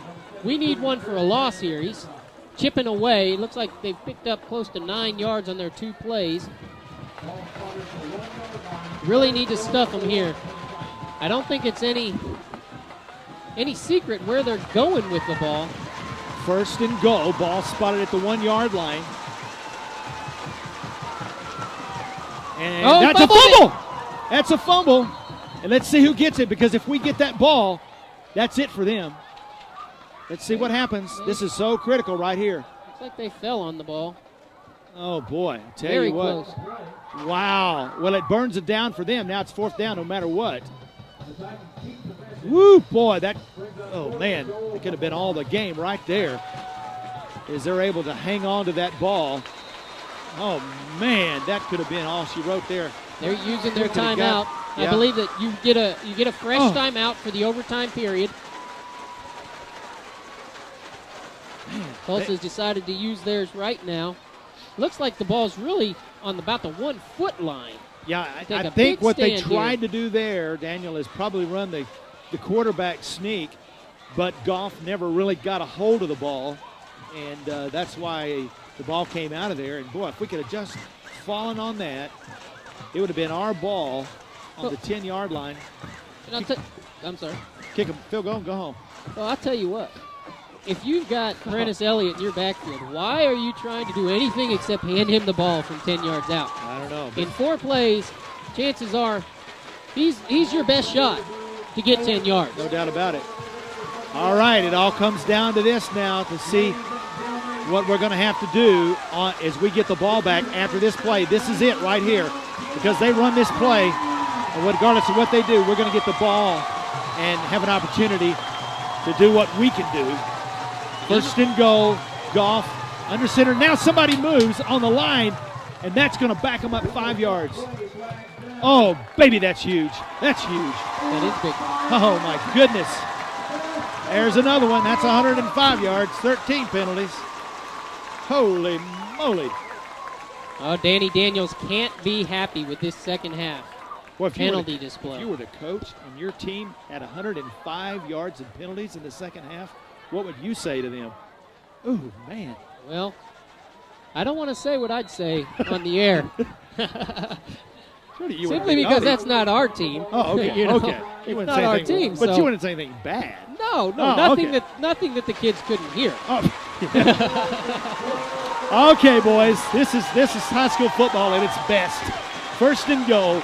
No, fourth down. Excuse me. 4th down. Ball on the 5-yard line, and he is almost stopped. Still breaking tackles, and he's stopped.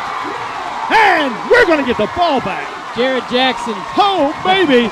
Ryland on the bottom of that. Budwell on the bottom of that. Torrance Ely down there. These guys are pumped up.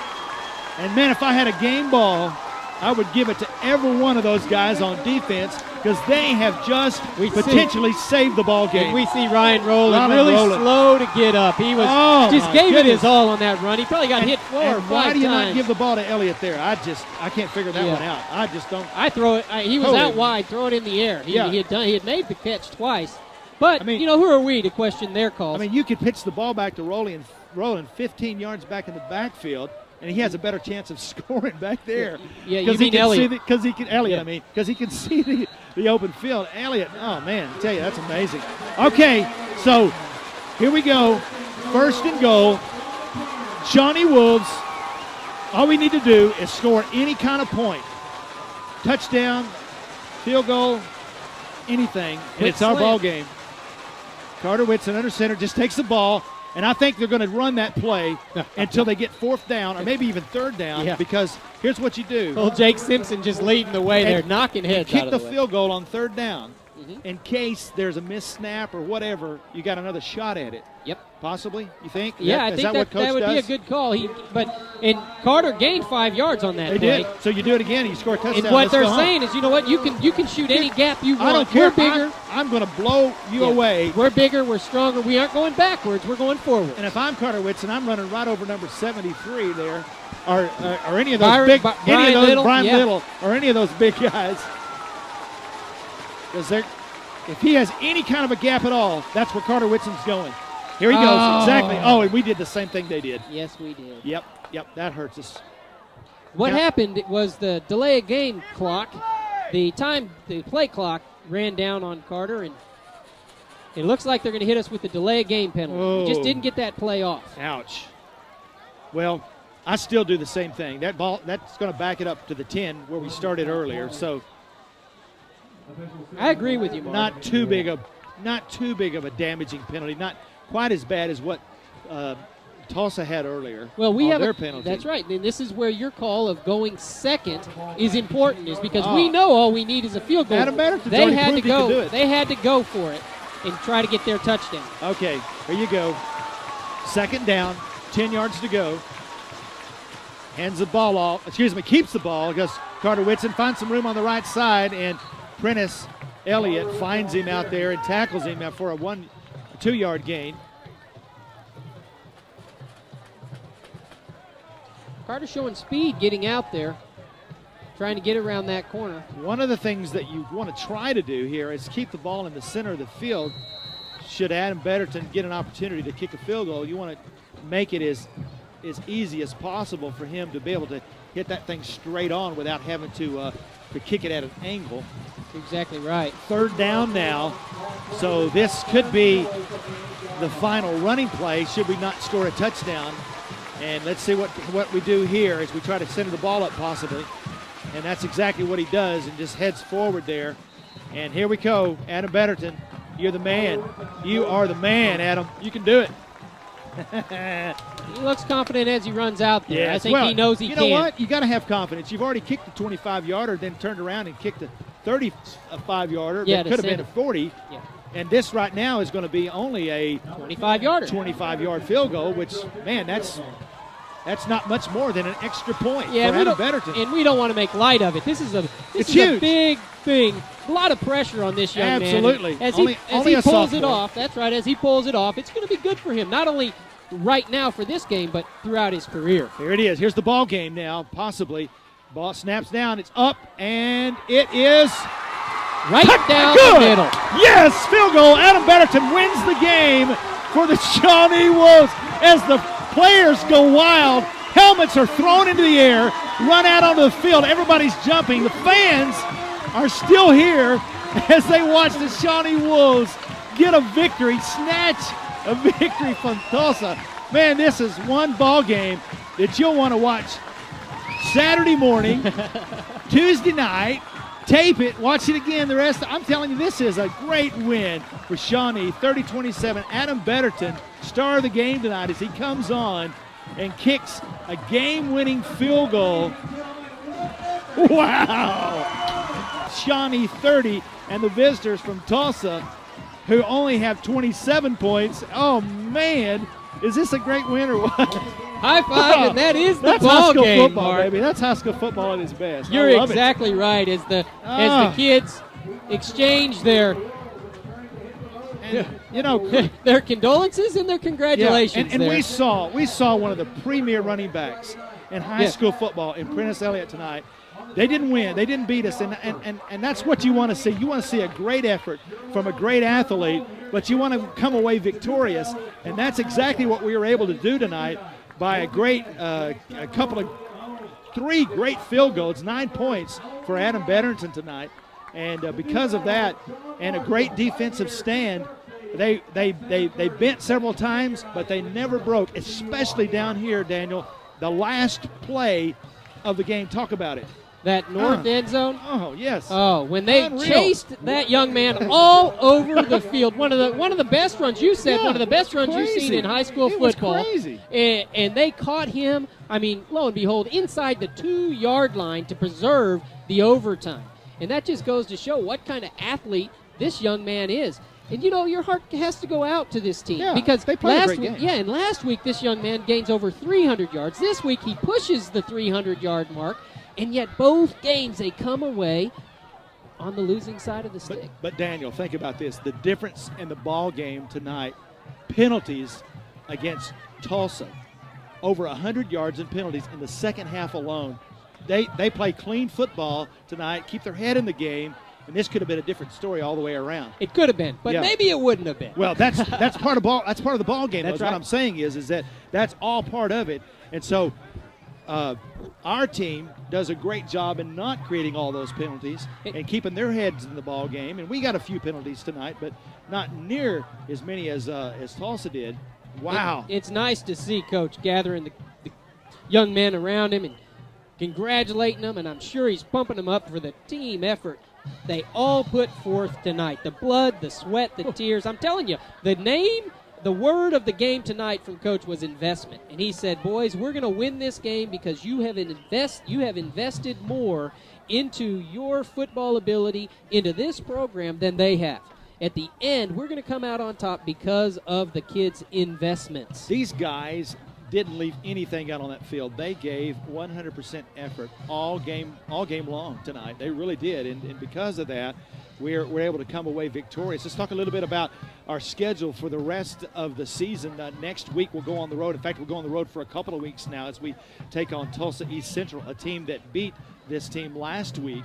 And we'll have a... they came back from 17 points down in the fourth quarter. Exactly. So we've got our work cut out for us next week. But, boy, is this not it's got to be a great incentive for them to know that they can beat a great team like we saw tonight, and you see the team down there just cheering and so excited. And then we go on the road the next week again as well as we go down to McAllister and play that game 2 weeks from tonight. Then we'll be back here Halloween night, October 31st, against Oklahoma City John Marshall. That'll be a great matchup. That'll be our final home game for the regular season. And then the last game will be November 7th against Tulsa McKelly up there in Tulsa. So we know that our next broadcast is going to be on Halloween night. We'll be taping it, and we'll show it the day after. We want you to watch for this broadcast, of course, on Saturday morning and on Tuesday evening at 7 p.m. We want to thank the Shawnee Wolves for a wonderful game tonight, a great effort by the coaching staff and all the kids. Shawnee, thanks for tuning in. Remember, let our sponsors know that you appreciate this broadcast.